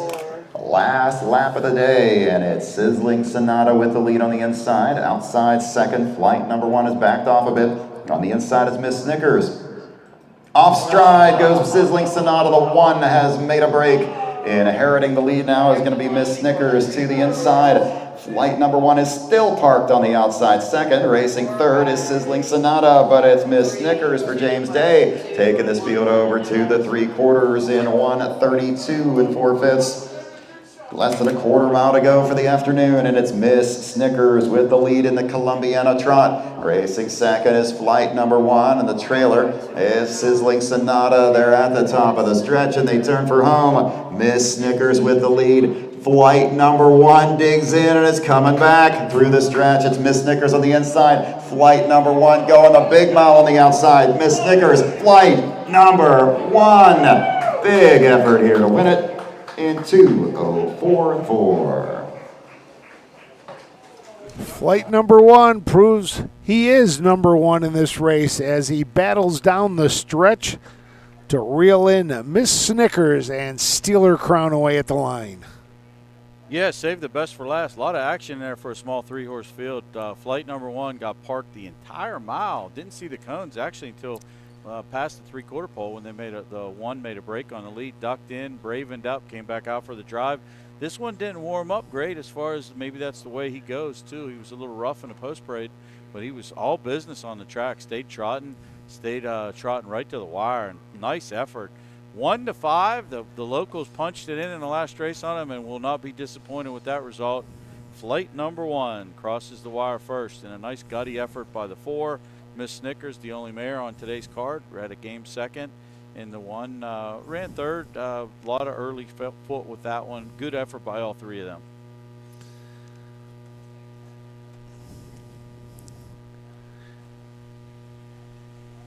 Yeah, it was interesting watching that final turn, wondering if anyone was going to blow the turn. Neither of them did, and really a great job in that final turn.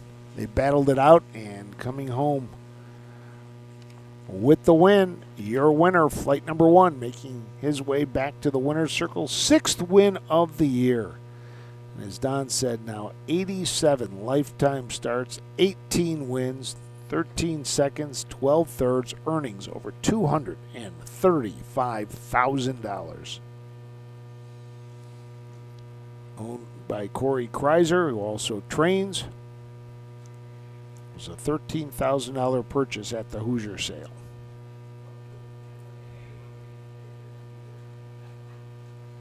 Coming back in front of the grandstand and moving toward the Wilk family winner's circle. Winner of the Columbiana free-for-all trot number 2, flight number 1. Owned by Corey Kreiser of Northfield. He's also the trainer. Logan Ebersole picks up the winning catch drive. Flight number 1. Now an 18-time winner in his career. covering the mile in 2:04 and 4/5. Here's your complete order of finish from the top down. The 1 Sizzling Sonata was third. Number 2 Flight Number 1 was the winner. Number 3 was Scratch. Number 4 Miss Snickers was second. And number 5 Mindful Amos was scratched from the top down. 3, 1 Scratch, 2 and Scratch. Opening quarter was 30 and 4/5. Half in 1:02 and 2/5. 3/4 1:32 and 4/5. The time for the mile was 2:04 and 4/5. A great day of racing on a great day from the Columbiana County Fair. Don, always a pleasure to work with you. It's always fun, even if you get stuck with the intern. No, it's awesome to see you. It's nice to see you get out. I know it's fun to get out behind the desk. We do appreciate everything you do in all seriousness for the OHHA. We're blessed to have you, and continued success with everything we're going.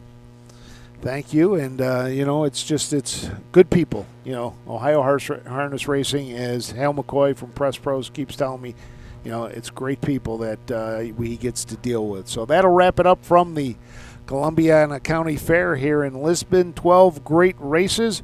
Our top trainer today, we had several picking up 2 wins on the day. Jerry Miller, Jimmy Smith each had 2. Our top driver was Braden Rhodes with 3 wins. So for Don Tiger, Steve Ulrich, I'm Frank Frost saying thank you from the Columbiana County Fairgrounds. Don't forget, tonight we have racing at 6 o'clock from Wapakoneta. That'll do it for today. Have yourself a great Tuesday afternoon. Goodbye, everybody.